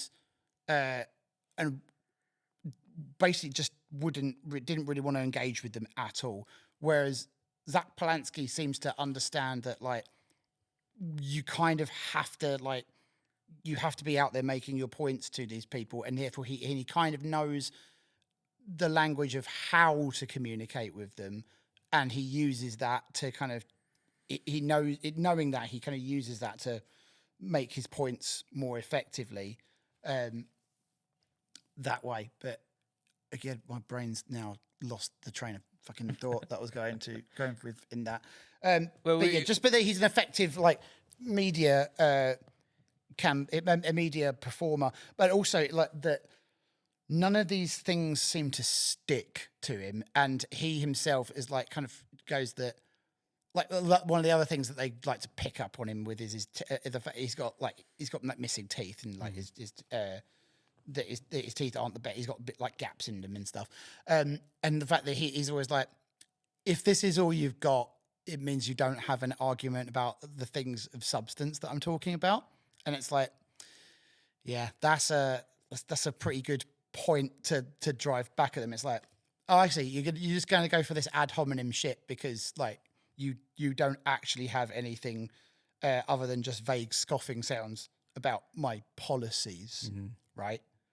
And the only time that they do say anything about his policies is if they go out of their way to completely misrepresent them, like the whole thing with the drugs policy. It's like he wants to make all drugs legal. It's like no, they want to decriminalize it and take a health-led approach rather than a criminal penal approach, again, which makes a lot of sense and is backed up by a lot of data. Not just data, fact. Portugal. I don't like Portugal. Many countries have done this. Portugal have done this for years. They've done this for the last 10, 15 years. It's like basically 2001. It's basically been the whole of the 21st century so far. And it's transformed their society. It's made it so that the users aren't the criminals anymore. Yeah, because if you have a drug problem, like in our society right now, if you have a drug problem and you want to get help to stop, who the fuck are you going to go to at the moment? Because you try and go to any kind of authority to do it, then the police get notified,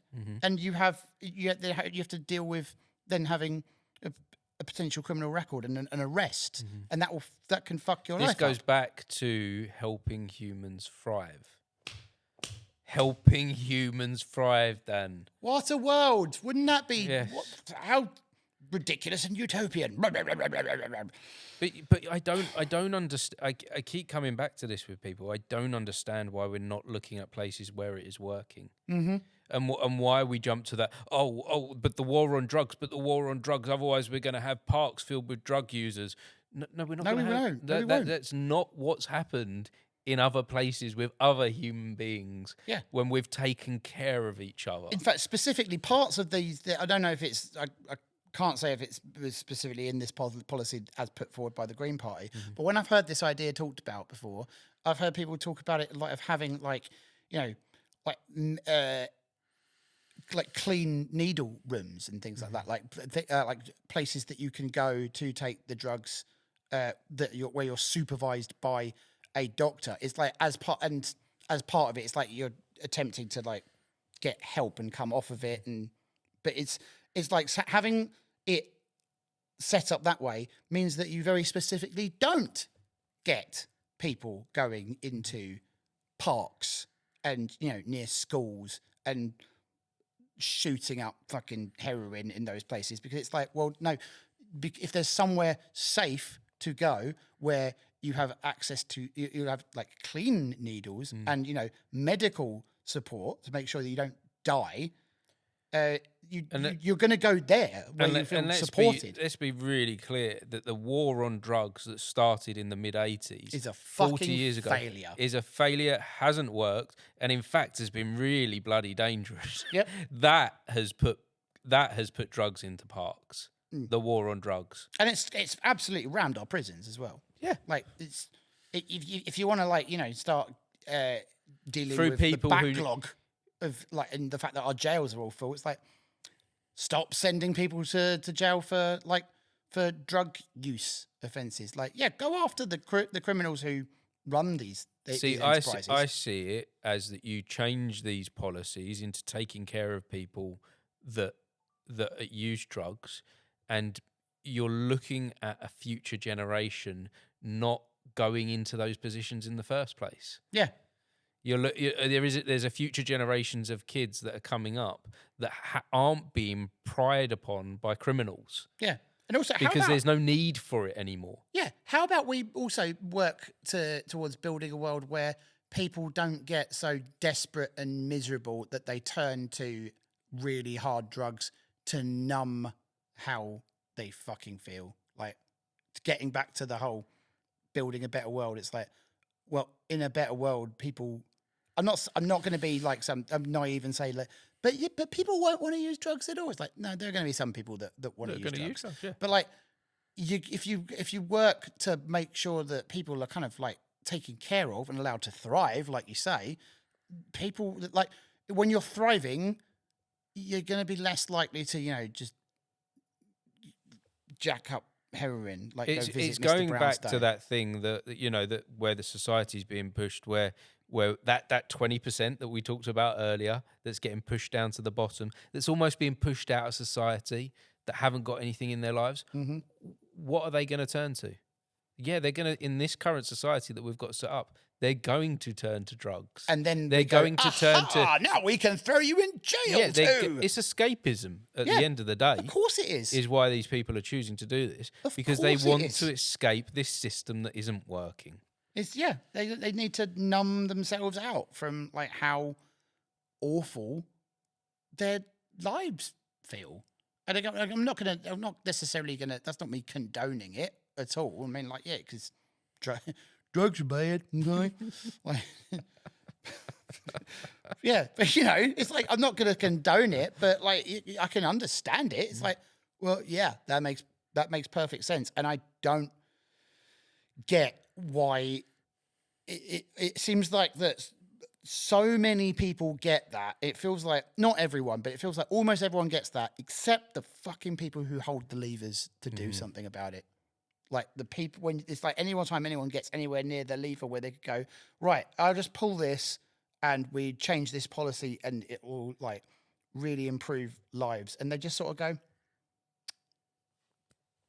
or I could not. And then I might get some nice donations from other people whose interests are aligned. Well, you see, it's not being policy.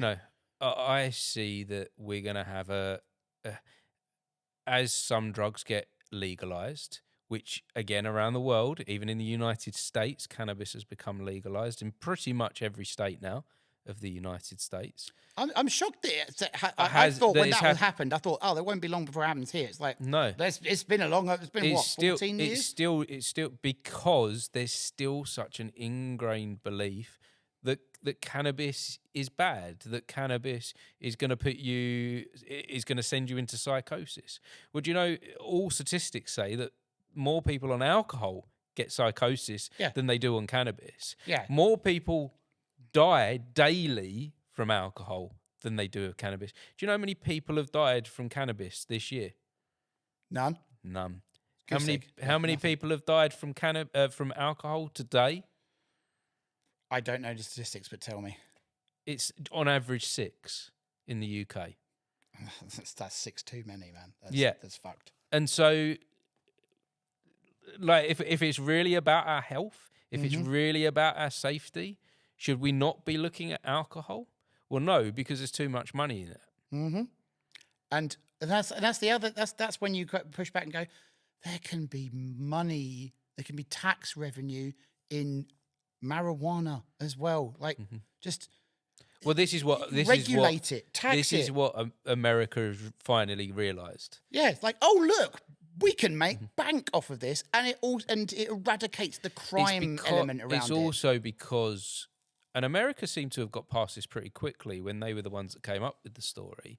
With cannabis, there was a story attached to it that a certain type of person took cannabis and used it. Mm-hmm. And that was generally someone that was black. Yep.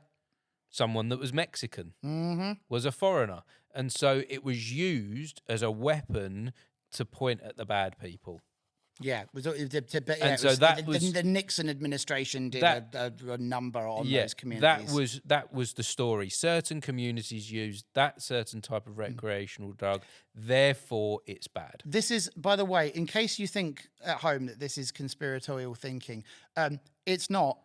People from the administration have admitted it. It's in black and white. You can look this up. They have said that they knowingly lied about drug policy in order to break up groups like the Black Panthers, for example. It's a harrowing and informative education.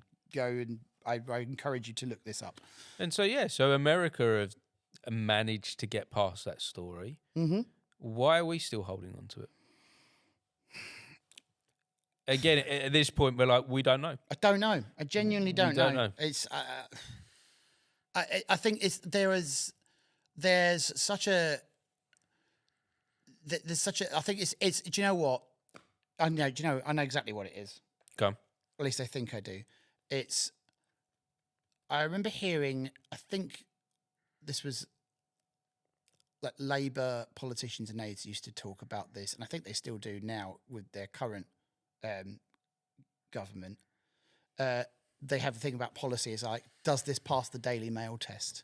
There's an actual phrase that gets bandied around. It's like, does this policy mean that we won't get pilloried in the right-wing press? Mm-hmm. And because anything like that, you look at like the fact that they pander to the right-wing press now as it is. And because I look at those papers most mornings where I go to my local shop, and they're still absolutely excoriating of this government, as well they should be, because they're not great. Let's put it mildly. So the fact that they're doing that anyway, and they're still getting pilloried. Can you imagine if they did something like that? They're so terrified of the billionaire-owned press who will just throw as much crap their way as possible that they don't want to do anything that will piss off them, and that will then get fed out to their readers and those readers inflame conservative opinion in this country. Well, they're the majority of the voting demographic, aren't I'm they? not even sure. They were for a long time. They were, yeah. I mean, there's that whole thing about the Sun backing the winner every single time. Every prime minister since it was the Sun what won it in 1992. Fuck you guys. Fuck off. But unless you plan to review my album, then I'll talk to you. Maybe. Well, that kind of takes me back to that thing of why so many people are afraid to speak up. Mm-hmm. Yeah, that's it. Because no, fuck it. Go back to it. Fuck you. Yeah, because those people will give you a platform to raise you up. Yeah, or not, based upon your thoughts and opinions. Yeah, I know. Something I was going to say on this earlier on is I used to shy away, even into my solo in my solo career. I would shy away in recent years from saying anything overtly political, at least in terms of my interactions as a musician. Maybe in my personal Facebook page, I was an insufferable Corbynite in the later 2010s, but in the music stuff, it was right, okay, well, especially I do a lot of the pub circuit. Pubs are a great place to go to if you want to hear people say right-wing things a lot of the time, and I've had to bite my tongue a lot hearing certain conversations in those environments over the years. So it's right, okay, well, I don't want to start throwing all that stuff around because then I might not get booked for places. But now, say over the last year or so, I've just been getting to grips with this idea. It kind of goes back into that whole building your niche, going with your niche thing that I was talking about 200 years ago in this conversation. But it's the whole building your niche thing. It's finding your audience. Yeah, finding your audience. You're not for everyone. Yeah. And the people, it's my producer Martin once said, he was quoting somebody else, I think it was Seth Godin, said, people like us. I'm listening to Seth Godin's book really? now on marketing. Is it people who like us, people like us like things like this? It's something like that. I can't remember what the exact phrase is, but I imagine that my audience probably feel the way I do about stuff. And, talking about this stuff is a good way to if I am wrong about it and they do disagree, it's well, I'll quickly get disabused of that notion. So now I will come on here and when I was on here on episode 20, I mean, we can go back and check the tapes, but I don't think I would have been as vocally left wing back then as I am now. I'm kind of very much pinning my colours to the mast in this conversation. I think fuck all these guys. Well, I think that whatever we're doing in life, whether it's we're trying to sell a product, whether we're trying to write an album, whatever it is we're doing, we already established very early on in this conversation, we need others. Yep. That this isn't just about us. And it's also just as important that when people do come and find us with what we're doing, that it's clear on who we are to check that we're the right people for each other. Yeah. Because we're going to have different communities. I think we've always had different communities throughout history, have we not? We've always had different tribes. Yeah. And so we're creating... We're a social species. And so let's be proud of the tribe that we're in. Yeah. let's be like, okay, I'm in a caring, loving tribe is what I'm in. That's Dan. exactly where I was about to go with that. This is my tribe. I'm in a caring, loving space, and I want to make this a better world. That's the space of my tribe. Yeah. Come along for the journey if you want. If that's not your tribe, go and find your one. Yeah. Like that's fine. Go in peace. Go with Go Christ, in peace. as religious folks say. Yeah. Yeah. But yeah, no, it's exactly where I was going to go with that. Is that it always seemed to me, at least on a vague level, growing up, when I learned about the difference between, like, the right wing conservatism versus left wing socialism, or even like just social democracy. It's like on the left, it's like, well, this seems to be about ideas of like community and looking after each other, and that that we're all responsible for each other. I'm going I read an Inspector Calls at primary school, not primary school, bloody hell, secondary school, and I imagine that you might well have read it then as well, and I've since been in it on this very stage. Yes. Playing the character of Burling when I was in my 20s, and that man is much older than that. But yeah, I mean, I feel like that was quite an instrumental, like quite a foundational part of like who I am and my philosophies and everything. Is that the Inspector Gould throughout that whole thing is saying that we are responsible for each other. Like that whole play is an argument. It's a pro-socialist argument, and that we are all we're all responsible to each other for all of the things we do. And then even in that play, when it turns out that maybe perhaps everything they didn't actually work out the same way, it wasn't all as connected as it previously seemed. Like the young people in there are the ones saying, but it might have done. Like it's kind of like, we're lucky that it didn't in this case, but what if it had? Like they take the lesson from it. They take the lesson of, oh shit, like if we carry on acting this way, then who knows what damage we're doing. Like, yeah, it might be some fleeting thing, or it might be the final straw that broke the camel's back and leads someone to a very dark place where, as in the play, it involves someone taking their own life. It's not a massive spoiler. It's like very early on in the show, and it's not something that happens on stage. Like, go read the play. Go see the play. It's fucking wonderful. But and it's one of them things that I didn't appreciate that when I was younger in Inspector Calls. I appreciate it more as time goes on. As you get older. But like even back then, like it was like, it's not. To me, it's not subtle. No, but it's like it's drummed very much in like the Inspector uses the words "we are responsible for each other." It's that was very instrumental to me. So yeah, it's like you said, it's like our side of the divide is about caring for each other and making sure that everybody is looked after and has enough and can survive and even better thrive. And it just seems that the other side is more about the singular. Yeah, hyper individualism and I'm all right, Jack. And like, as long as I'm okay, the rest of you can go hang. Me first. Me first. Yeah. I'm like, me first. You know. No, I don't like that. No. I don't like it. That's not what I'm about. Who is it serving? No one. Like, who is it ever served in history before saying me first, selfishness? Isn't that how we like? I don't think that I've never come across another human being when they're bringing up children teach them selfishness. We try and work it out of children. So why are we trying to drum that into adults now?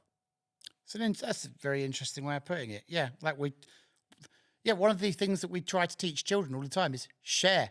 One of you've got 2 children. I have got a child. Like how much of our parenting has been about sharing, about caring for each other, looking after each other. It's I have never, and I know a lot of parents as well. And I've never seen any single one of them not work on that with their children.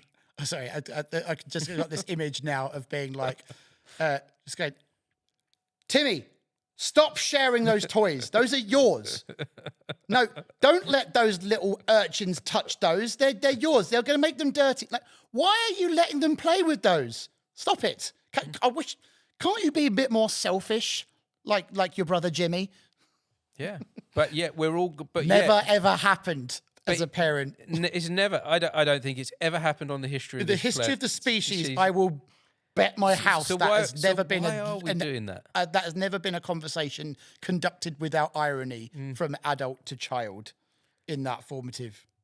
And so, why is adult to adult doing that then? Why is adult to adult saying no? Let's be selfish. Let's just take for me. Because it serves the wealthy and powerful to keep us all divided. And if we're all just trying to look out for ourselves, we end up scrambling against each other and fighting against each other. Meanwhile, those fuckers continue laughing all the way to the bank.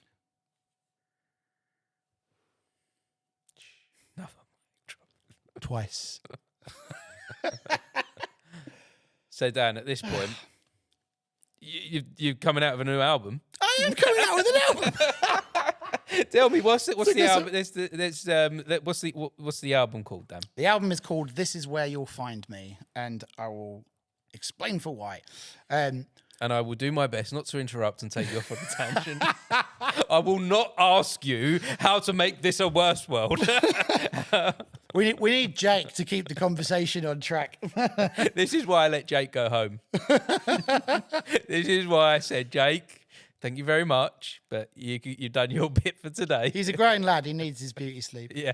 No, it's the album that's got. For a while, I kept trying to come up with a way to describe what my music sounds like, and because people would often ask, like, when you tell them that you're a musician, whether it's just your friends and family or acquaintances you meet, or like you're trying to pitch yourself to people in the industry, they want to know, like, oh, what sort of stuff do you play? What sort of music? And I would always struggle, because I was talking to Jake about this earlier on. It's like that my music kind of intersects. It's kind of informed very much by the rock and metal background that I have, where I'd jump up on bass bins and call the audience fuckers and everything else. But then also, it's done primarily live, at least on an acoustic guitar. So it's to try and sort of bring those two worlds together. So I eventually stumbled on this line of saying, if you were to draw a Venn diagram between rock, folk, and country, that spot in the middle is where you'd find me. And then I eventually went, "This Is Where You'll Find Me" would be a really great name for an album. And I could just picture the art for that, where you get that Venn diagram and you put the little dot in the middle and you go, "This is where you'll find me." But for ages, it was just that. That's been in my head for just a seed of an idea. Yeah, seed of an idea. Like, this has been 5 or more years ago. And then when I started decided I wanted to make the album, I sat down with my producer, Martin Lumsden, August of 2023. He'd produced my stuff, most of my stuff from before that. But I realized that a lot of what I was putting out before was I'd made myself very small and delicate with most of my music, because I was playing on the acoustic. I felt like I have to shy away from that rambunctiousness, that energetic side of me. And so that's kind of how my recordings came out. And as I was sort of developing more of my own sound, like my proper sound identity, I didn't want to say my own sound, because it's like I'm not treading, like, I'm not blazing any trails here. It's a well-trodden path that I'm on. But I realized that, that doesn't quite reflect who I am anymore, not properly. But I still played those songs, but I would just start to put a bit more oomph into it. But I thought, I sat down with Martin and said, okay, I now have an idea of what I want this to sound like. here's the template, like the sort of artists I'm looking at. I want to take a bunch of the songs that we've done before, plus a bunch of new ones, and do them and have that be the debut album. And he was like, "Yep, great. That sounds like an absolutely great idea." And then as we were coming, like we started recording it in like January of 2024, and in the December, I remember I was going out I was doing a lot of walking at the time, trying to get like better mental health and get some exercise in, going peaks and troughs with that. But at the time I was doing quite well. And I find that going for those walks, like really, really helps you, especially if you don't like, if you're not on your phone, you put your phone away, like into your bag, or even, God forbid, leave it at home. You can really get some like good thinking done. You can work like through ideas when you got fewer things to distract you. So I was walking for about an hour, and I suddenly clicked, and I brought together these two ideas of, this is that thing I said about this is where you find me, like with the Venn diagram, and also thought about my journey as an artist, how I'd kind of come through playing heavy metal and hard rock, then going into folk, then sort of like it going a bit country-esque for a while. And I thought, that's it. That's what that song is, because I felt like there should be a song with that title as well, because it feels like it should be one. And I was like, I finally cracked what that song is. It's about the journey that I've been on. So it was like, it's structure-wise, it's like the first verse is like, talks about my past in heavy metal bands, then the second goes to like my time in folk, and then like how I tried it at country in the third verse, and then the chorus is about like, there's a you can't move forward if you won't acknowledge all the pieces that make the whole. Now I'm bringing it together to complete the picture. I'm hanging around the margins. This is where you'll find me. And it was this story of me bringing all of those disparate elements together to make something that's me, that's authentically me. And like it was this total fucking eureka moment while having a walk. And I was like, oh my God, furiously like writing like stream of consciousness stuff, like notes on my notepad that I had with me. And I was like, right, okay, cool. I'm going to take it home and then like noodle it around. And then I cracked it like just before we went into the studio. I went to Martin and said, I know the title. I've got the title track. Et voila. And yes, that's where the album title comes from. Wow. And you couldn't have done this at any other point in your life. You know, a lot is given to young performers. But you know, we've mentioned how we're both in a. You know, I'm not bitter about that. You're coming up to 40, but this is a journey piece that would have been impossible for you to create in your early 20s. It wouldn't have made sense to you at that point in your life. No. So how does that feel then to be able to share this journey at this point now? It feels fucking great actually, and it fed into the sequencing for the thing as well, because one thing that like I didn't appreciate fully until doing this album is you got to pick an order for these songs to come in, and that's quite hard. Like a lot of the time, you suddenly go, "Oh Jesus, I don't know." Like your brain will kind of automatically go, or at least it can, and it has in my mind sometimes gone to, you almost like think of them of like in order of when you wrote them, but it's like that's not necessarily the best order, and indeed it's not the order that this album's on. But it occurred to me that there was, despite the fact that some of these songs were written with a massive gap. I mean, the last one was written December 2023, January 2024.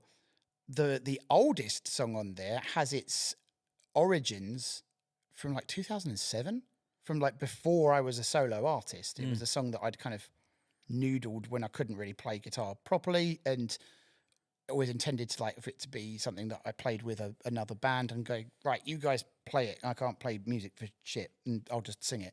And it never quite fit into any of the bands that I was in. And so I had that kind of left over when I started doing solo stuff, and I was like, I'll have that. I'll keep that back. But even that one's a bit of an outlier. But like beyond that, we're looking at like 2016. So it's a long old chunk of time. Despite that, there became an obvious like narrative arc to the track titles. So it does actually sort of take you on something of a journey through my life, even though it's like songs that it's not necessarily going in chronological order of when the songs were written. There is like a story that can be derived from it, which I was so happy about because it wasn't entirely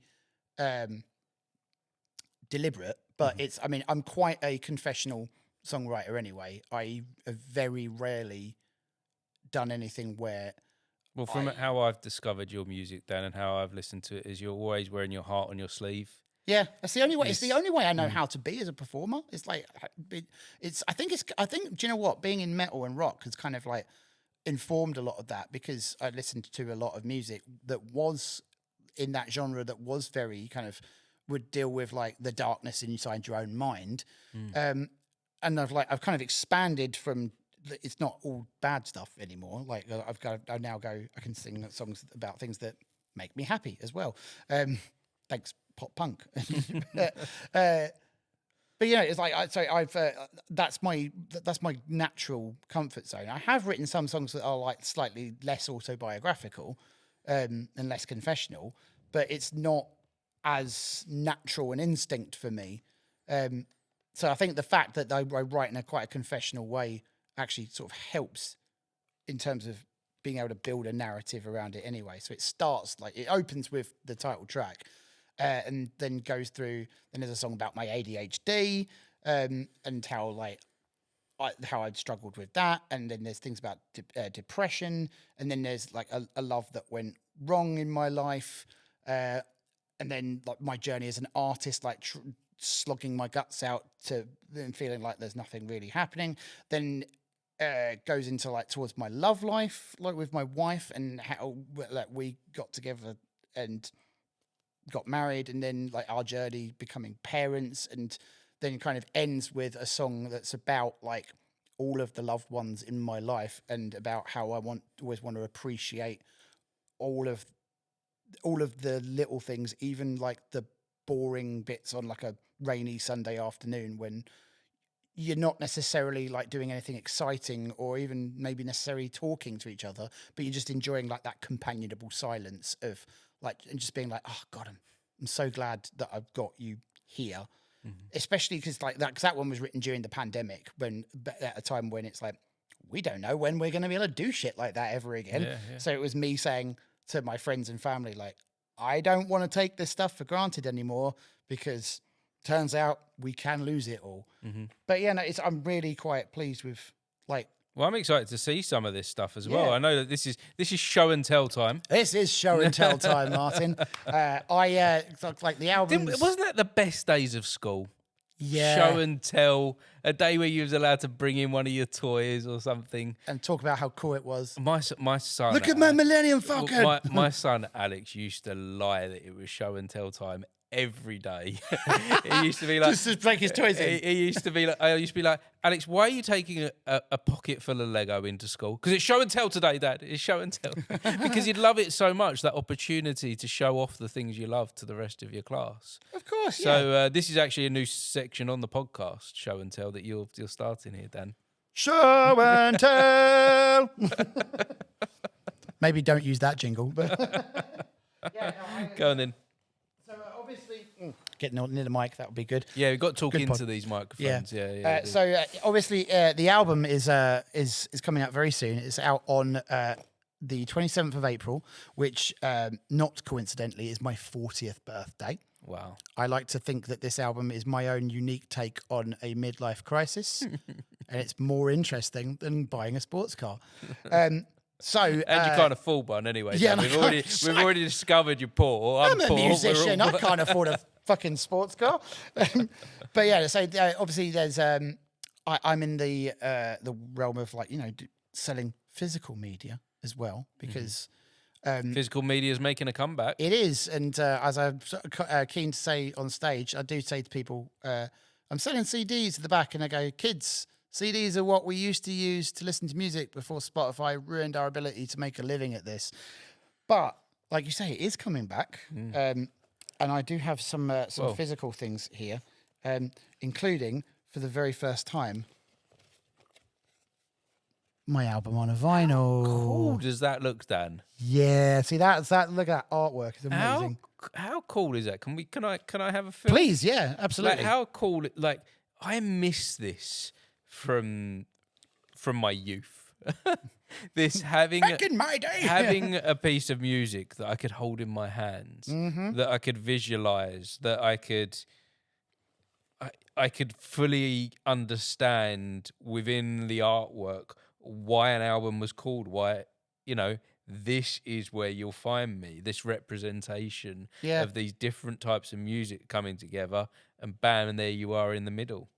Yeah, that's it. The fact that I got it, and this as well, the photos of who you are, discovering, bits of additional artwork, but seeing you there in a living room somewhere playing with a friend, and that's my bass player Dell's living room. It just gives a different dimension to music, which is missing. Yeah, I think so. Lost. I agree. Yeah, it's like you don't get this when you stream stuff off of like the big streaming platforms. We went for easy. I bought into it. Yeah, me too. I still have an account. I bought into the whole Spotify thing, the whole, no need for stacks for shelves full of CDs. Well, guess what? I'm starting to put them shelves back. Me too. Because they're starting to take out. This is happening more on movie streaming sites where you can't find films anymore. Oh yeah, that's I'm building up my Blu-ray collection, man. Or edits that weren't the original edit, so you can't find the version that you loved. Yeah, because they've changed stuff. Scrubs is like that. The TV show Scrubs, there are like certain episodes where they've had to rescore it because they didn't have the rights to use that music for streaming. So it's like, well, hang on, wait, that's not the soundtrack that it was meant to have. Look at that, vinyl and everything. So I was so excited the day that turned up. This is the test pressing that came. Mate, this is lovely. Do you know what? In a way, it doesn't. Just making this and putting it out in the world is something. Yeah, it is. It's like there's a thing like you're not worldwide known yet. You're not world famous. I love the fact that you put "yet" in there. God bless you, Martin. But you've made something that can live forever. And it's physical. Yeah, it exists. I said to somebody, I think it was my producer actually. We were doing a chat on stuff like for his podcast and his radio show a while ago, and I said like it's my way of saying, it's like graffitiing on a wall saying I was here. Yeah. Right. It's like even if nobody likes this, nobody buys it.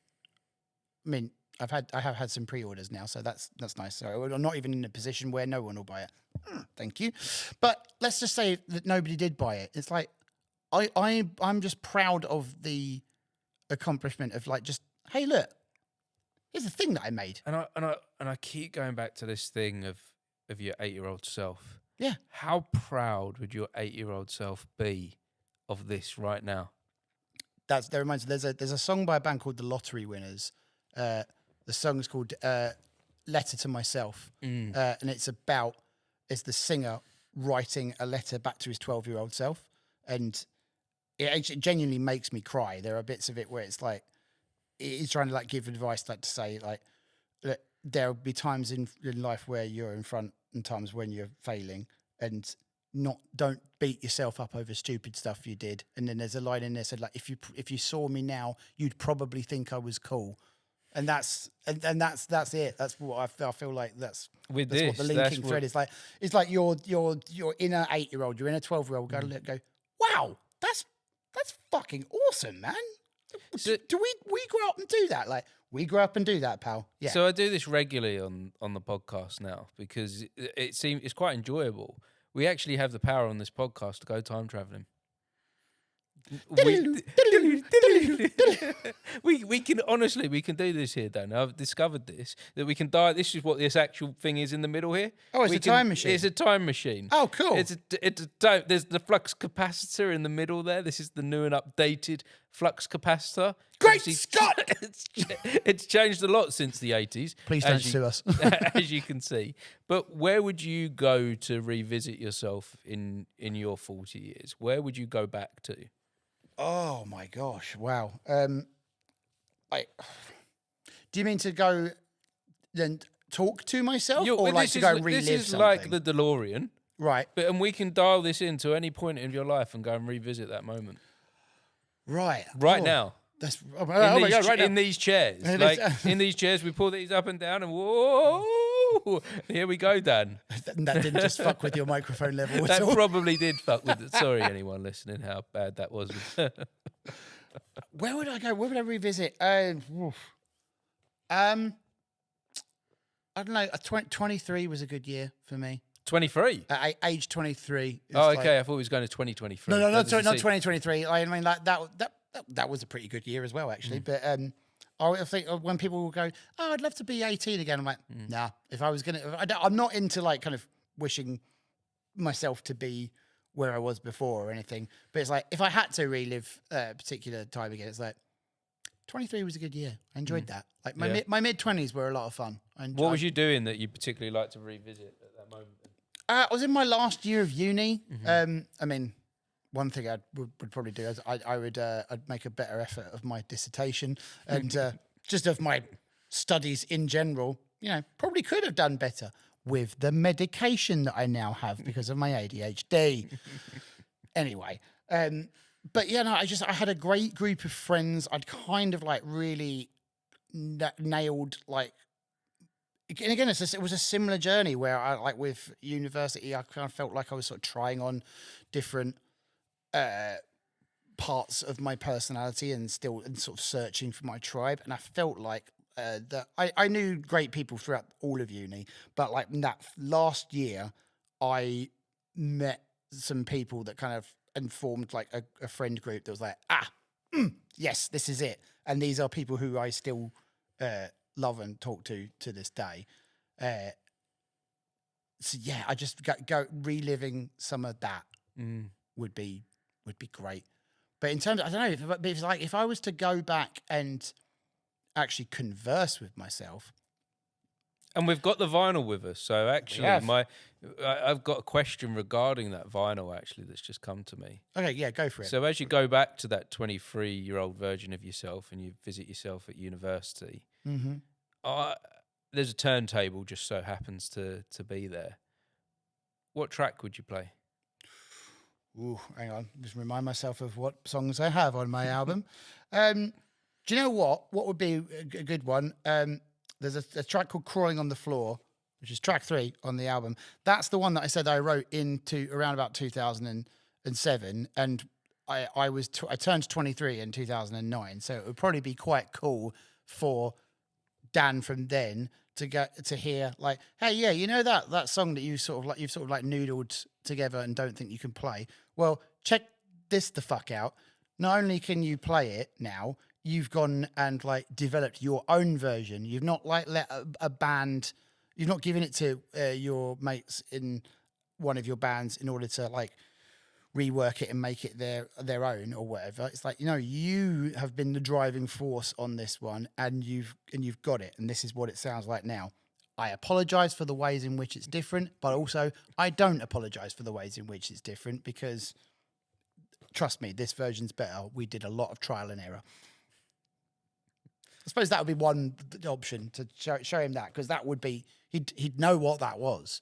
So, but then I don't know, all the rest of it as well. I just maybe is it enough yet? That would be another one I'd show him, just because it's the heaviest one on the album, so therefore he'd definitely appreciate that. And do you think there's anywhere that you would like to take that younger version of yourself? Is there anywhere you'd like to go next? And we could go to the future maybe with that younger version of yourself, or bring them here now maybe. Yeah, Is there anything that you'd like to show them? Do you know what? I'd like to show him. There are a couple of things, and the first one that has occurred to me is I'd show him my family. I'd show him that, hey, you did marry a beautiful girl. You did marry someone who adores you and appreciates your kindness and your sense of humor, and you have this beautiful little girl as well who is just all of the bits that are great about you. And by the way, there are bits that are great about you, even some of the bits that you might think aren't particularly great bits about you. You will come to appreciate them later, especially when you see that little girl being that way. And also, she's like some of the best bits of her mum as well. She's also some of the crap and annoying bits about you too. And it really brings focus to like, oh wow, when I do that, it's really annoying because I can see how that feels. Maybe I should be a little bit less like that and be a better role model at the same time. But like, just to say, look at how much you have won at life. Like in some ways where right now you might feel like that's not on the cards for you and that you won't find that sense of happiness. I just wanted to let you know, look at these guys, look at your family and know that, yeah, you made it. You did that. That was beautiful, Dan. Thank you. That nearly brought a tear to my eye. Oh, bless your It heart. did bring a tear to my eye. Oh, man. That was lovely. Oh, love you. It's just been, I love you too, Dan. But yeah, no, this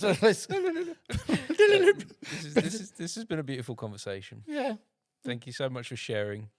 Thank you for bringing in show and tell. Oh, I got another thing to show you too. You got more to show me. I got more to show you because not everyone has a vinyl player. Not everyone has these anymore either. But look, you got the album, you got it on CD now too. Wow, it's on CD as well. Yeah.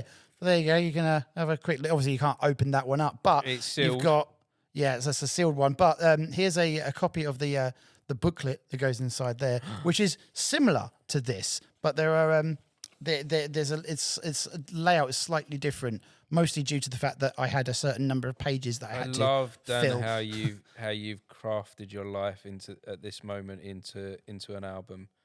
I think this is truly something special that you put together here. Obviously, I haven't listened to it yet, so I'm not commenting in that way.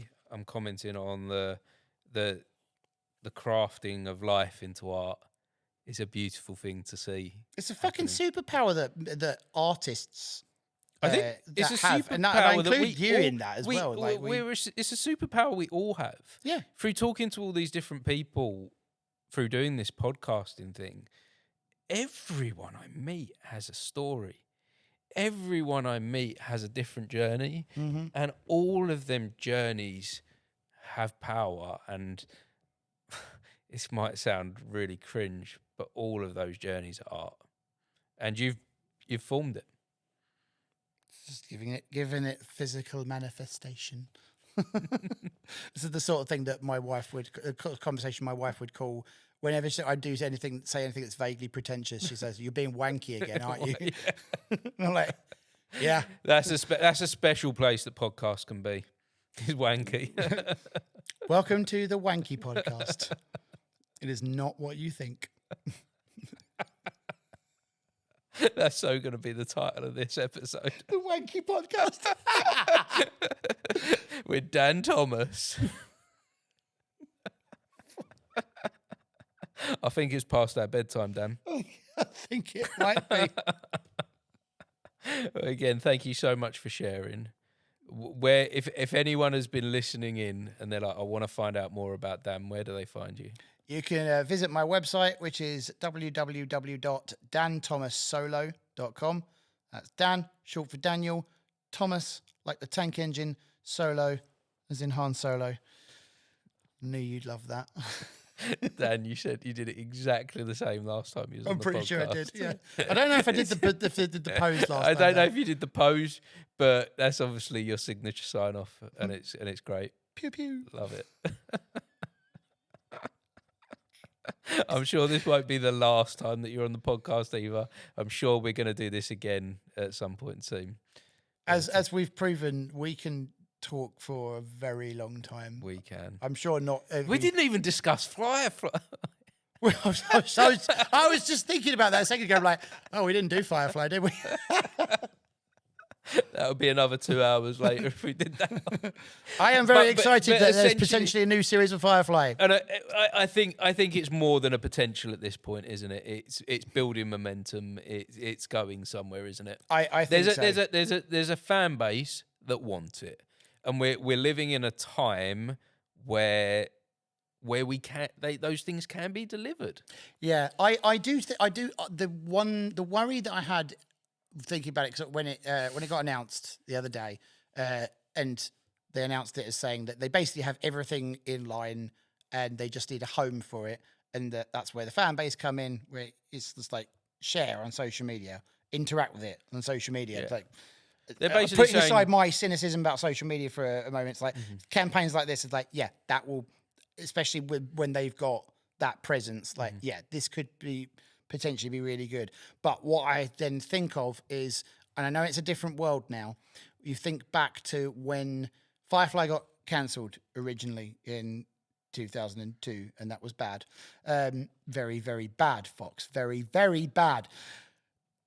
But then there was obviously a fan campaigns, like they made a lot of noise about it, and that was enough to get the film Serenity made.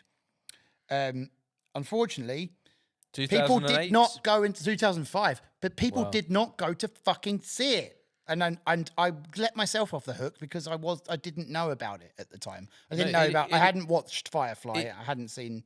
And it really didn't get the marketing. And I remember it being, actually, this is how far back I remember it being Jonathan Ross's #1 film of the year. Really? Of that year. See, I don't. Do you remember? Do you remember when he used to do the film review? I do. Yeah. I didn't know that he did that one, and that one was his film of the year. That was his film of the year that one came out, and I remember watching it and being like, "What is this?" And then I watched it, and that's where I then went backwards. So you come at it. That's interesting. You come at it from. You went to you did Serenity and went backwards. I went. I decided I didn't want to watch Serenity until I'd seen Firefly, so then I watched it forwards, because I find I have opinions about Serenity. Like, I remember I watched Firefly. I binged all 14 episodes and was like, I love this. This is amazing. Like, I can't wait to watch the film. And I watched the film and I said to people, I said, I love Firefly. It's like, I really like Serenity. It's like, I don't love it. I think I've grown fonder of it over time. But my opinion at the time was like, I don't love this as much as I love Firefly. And particularly, like, if it can be summed up with by one character, Shepherd Book. Shepherd Book, in what they do with Shepherd Book in Serenity, I feel like, in a way, it doesn't work. It really doesn't work if you've only seen Serenity, if you haven't seen Firefly, and it's really kind of, I don't want to say insulting, but like, I'll explain. But obviously, like, Book being the character that he is, like, when you watch Firefly, he's fascinating. Fascinating that this preacher character, who is obviously all about, like, is a man of peace and a man of God, but seemingly knows a great deal about the seedy underworld of the Firefly universe, and knows about, like, the Alliance procedures and technology, and like he has knowledge that is not congruous, that's incongruous with a man of God. And it's like, there are hints to, like, his past is very interesting. And it's like one of the things when you're watching, going like, what is his deal? You get to Serenity, he's no longer on the crew, and I remember watching it going, where's Book? And then they turn up, he does turn up later, and he's but the way the film presents, he's just a safe harbor that they go to, and Mal has a conversation with him, and then the next time you see him after that, him and his people who he's staying with. Spoiler alert. Pause. Skip to this time code. If you don't want spoilers, the next time you see him, he dies. He's dying from being like slaughtered by the bad guys, and it's like it feels like that in Serenity. If you've just seen Serenity, it's like that doesn't have weight. It does because you don't really know or care much about who he is. Mm-hmm. But then if you're a Firefly fan, you think, no, all of that potential. Where did that go? Like, no, I want to see so much more of him. And it does have the weight, but it feels like just a kind of like, fuck it, we're going to get rid of him now. At least when, again, another spoiler coming in, at least when they kill off Wash later on in the movie, like, that feels impactful because he's been one of the main characters for the film.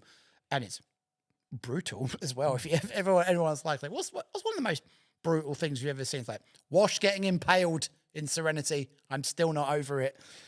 But yeah, so that's why one of the reasons I found it interesting that you watched Serenity first, that way around, and then went to watch Firefly, because I don't know if I would have had the same reaction. I don't know if I would have. I don't know if based on Serenity, I'd be like, oh, I really want to go and watch Firefly. I felt found like I want to Serenity watch was a standalone film that you could just watch that on its own. Yeah, I mean, you would have no reason to think anything else based on how it was marketed. No. Or rather, how it wasn't marketed. Yeah, and it was a different name as well, wasn't it? Yeah, it didn't even have Firefly in the title, so you didn't necessarily know until you started to look into the backstory. Yeah. Again, for the marketing of it, yeah, it was. All I remember is like seeing movie posters at the time, and just remembering seeing Summer Glau doing an impression of a clock almost. Like, just that image where it's like a bunch of them there, but like Summer Glau's kind of like down to the front left, and like she's like kind of almost like crouched with the leg out and like with her arm up. Sci-fi's, I think, went in a bit of a weird space in the early 2000s, didn't they? Because there were some really major big blockbusters, but then it felt like science fiction, space science fiction, had kind of lost its way a little bit. Well, it was really struggling to find its space in cinema. It did it really well in the 80s and the 90s, but then in the early 2000s, it started to become this place of like, we don't really know what we're doing here anymore. Well, it's Does that make any sense to you? Kind of, like, because I was trying to think, I was racking my brains trying to think, like, what was going on with, like, science fiction? Like, science fiction stuff. Like, we had, like, the Matrix really changed up cinema and science fiction, didn't it? It did, yeah. But you had the Star Wars prequels. I was thinking. You had the Star Wars prequels at that time, and that was kind of like the only space saga. Those only space things. But then I realised that Serenity came out the same year as Revenge of the Sith, 2005. How old do you feel now, sir? But yeah, it came out in 2005. 20 years ago. 21. Yeah. But I don't know. I'd have to look it up, but I can't remember when in the year Serenity came out. I have a feeling it was later, like I want to say like September, but I might be making that up. With Star Wars having kind of come out in the May, I don't know if people were just kind of like sci-fi'd out in a sense, but then again, we also said that it was no one knew what it was. Like no. I remember seeing the poster for it. I'm like, and I remember seeing that poster, but then just being like, but there was a lot. What I was kind of getting at is there was a lot of sort of dud sci-fis coming out around that kind of time as well. There was a lot of like, do you remember like Kurt Russell's Soldier? There was a lot of. Do you know? Yeah. There was like Matrix. See, this is a film that I was actually going to put down, but then actually it's starting to get a lot of love at the moment. Like 13th Floor. Do you remember that one? No, I actually don't. You haven't seen 13th Floor? I don't think so. It's so much better watching it 20 years later than what it was within that space at that time. And it was marketed as a type of Matrix film. But it wasn't. It was something different. It was basically essentially saying that, you know, that we live in a virtual reality, that this reality that we're in isn't real, But then as you go outside of this reality and you go into the next one, well, what if that one's not real either? Oh, okay. And it was kind of like saying, well, that's why it was like the 13th floor. So it was like the people in this main story were like 13 levels down from the real reality. That's Because every reality, and this is a hypothesis that's quite big at the moment, that actually that we're living in a simulation. But would this necessarily be the first simulation to?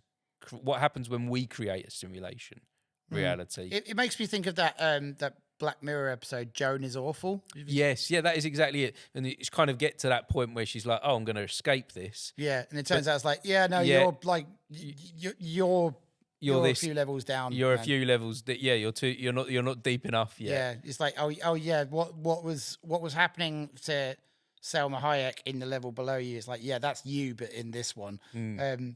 If you don't know what we're talking about, yeah, just go and watch Black Mirror. Black Mirror. Joan is Awful. And so Annie Murphy from Schitt's Creek, and she's fucking excellent in it. And so my recommendation to you then is, like I say, go back and watch the 13th floor. 13th floor, okay. Yeah, that's one to discover. I'm just trying to remember what else was going on. But there was kind of, like I say, there was a lot of sci-fis that were kind of a bit TV movie-ish kind of happening as well, I felt. And it was, sort of thing that would be direct to streaming now. What now would be direct to streaming, and I think Serenity found that space of, is this worth the price of a cinema ticket? Because there wasn't, because like you're right, there wasn't streaming, so you made a choice between films, didn't you? Yeah, I loved going to the cinema, and I didn't make a choice. I pretty much saw everything, but the general population would. Yeah, I wish I knew like that. That's going back to our earlier thing of like, if you go in the time machine and go back, it's like I'd go back to my 19-year-old self and say, "Go watch Serenity." Go buy a ticket. Buy all of the tickets. Make sure that they know that this is popular. Do you know where I would like to go back to, Dan? What's I that? know I said we was wrapping this conversation up, but I want to jump in the time machine now. I'd like to go back to the first time that we met, and I would say thank you. Oh, you gave me a lot of confidence the first time we met, because I didn't know what I didn't have any confidence with what I was doing.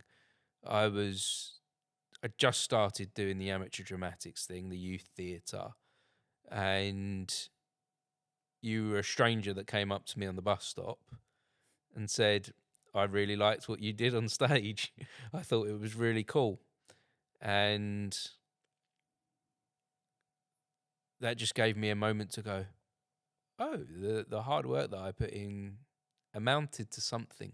Mm-hmm. A stranger said, "Well done," and that meant a lot. Going back to what I was telling you earlier about that thing of being slow, which took a lot of my confidence away. Yeah, in meeting you that day, that put it back. Oh man, so I'd go back and say thank you, Dan. Oh man, that's beautiful. Thank you so much. Like it's like I've said. I might forgive me if I said this when we were on, because I think we talked about this last time I was on. Well, not last time, sorry, the first time that was on. I've maintained for a while that whilst I absolutely love when when I'm complimented by the people who I know and love, in a very weird, perverse way, the compliments of strangers sometimes in a way mean more to me, in the sense of like, I trust that more. They're rare. And it's that for someone like, I mean, we've done a lot of amateur dramatics, both of us, and we know, for example, we know of one actor who will remain nameless, who if they don't like the show that they've seen, people they know in it, they will not stick around to talk to us afterwards, because they don't want to lie about the performances, which I think is a rare thing. I think, and I absolutely appreciate where they're coming from with it. But there's obviously when your loved ones see you in things, if it wasn't necessarily for them, they might still try and find nice things to say about it anyway. So they might compliment it, even though it's not entirely sincere, or like maybe what they're saying is sincere, but they're like really having to reach for There's something. an element of when it's someone you know, there's something owed. Yeah, or kind of. To an extent, it's Yeah. kind of something that's you know, if you've got supportive family, they're going to continue to support in those. They're being moments. supportive of But you. but for a stranger to say well done, They have no horse in this race. yeah, there's nothing in it for them. What mileage could they possibly get out of coming to pay you a compliment that they don't mean? And it's quite a big thing for someone to do. Yeah. Like to talk to a stranger and say well done. Yeah. Like if I think about it, I've definitely not done that enough in my life. Yeah, same. I've definitely not done it enough. Yeah, I feel a lot of the time it's like, oh, they don't want me to come up and bother them or anything, especially if it's because it's strange in a way, because it's like if you've seen something like artistic that you really like, you almost like there's a part of you that puts them on something of a pedestal, so therefore it makes you kind of there's for me at least there can be this idea of like, oh no, they don't want to hear from me, like they're busy schmoozing with important people, and like it's like as somebody who does this sort of thing, it's like if you see me and ever think that, no, please come and talk to me. Right. If that's how you feel about it, then I would love to hear from you. I would love to chat to you. It's part of the joy of the job for me. But yeah, so that those compliments from strangers, it's like you can bet your last penny on like that was sincere, because what possible reason would they have to come up to you and say it if it wasn't? So yeah, in a strange way, I find those compliments kind of, they carry something different, they're more authoritative somehow. And so therefore I'm very, very glad that I could have done that for you. You helped feed the ego, Dan. Feed the ego. Well, again, Dan, this has been wonderful. 2 hours and 40 minutes. Yeah, that's a good one. I haven't done a long one like this in a long time, so I appreciate That's what it. she said. Hey-o!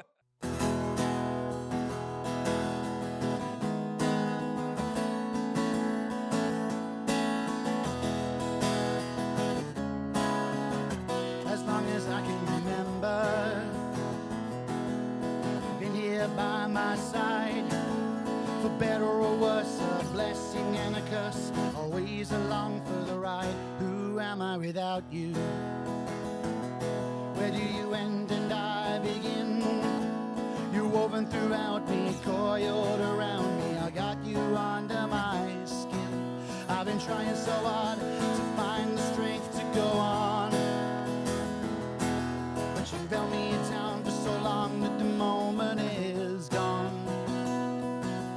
My mind is clouded, confused, confounded. No one knows how hard I try.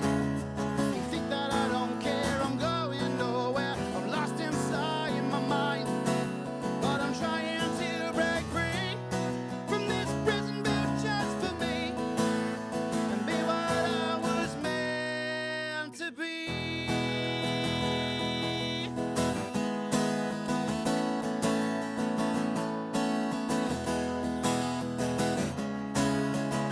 How much of me is just sickness? How much time have you claimed? The person I could be, the person I should be, a casualty without a name. I've been trying so hard to find the strength to go on. You've held me down for so long that the moment is gone. My mind is clouded, confused, confounded. No one knows how hard I try. They think that I don't care, I'm going nowhere. I'm lost inside my mind, but I'm trying to break free from this prison built just for me, and be what I was meant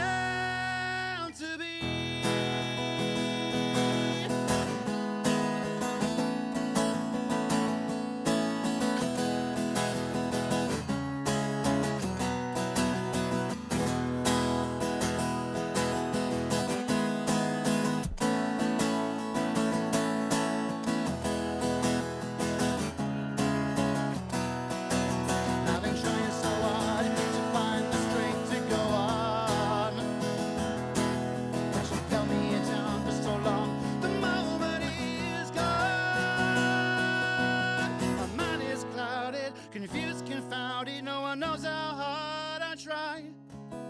You think that I don't care, I'm going nowhere, I'm lost inside my mind. I'm trying to break free from this prison built just for me.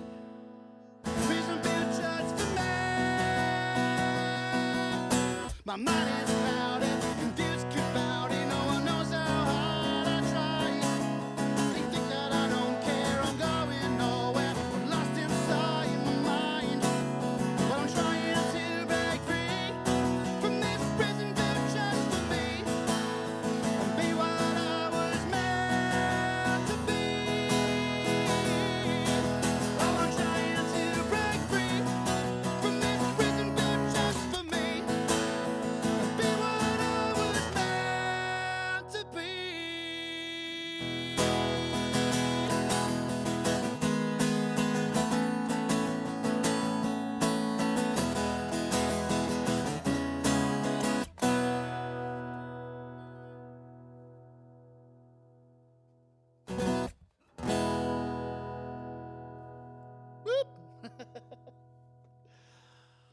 Refusal to take myself seriously at any point. Thank you.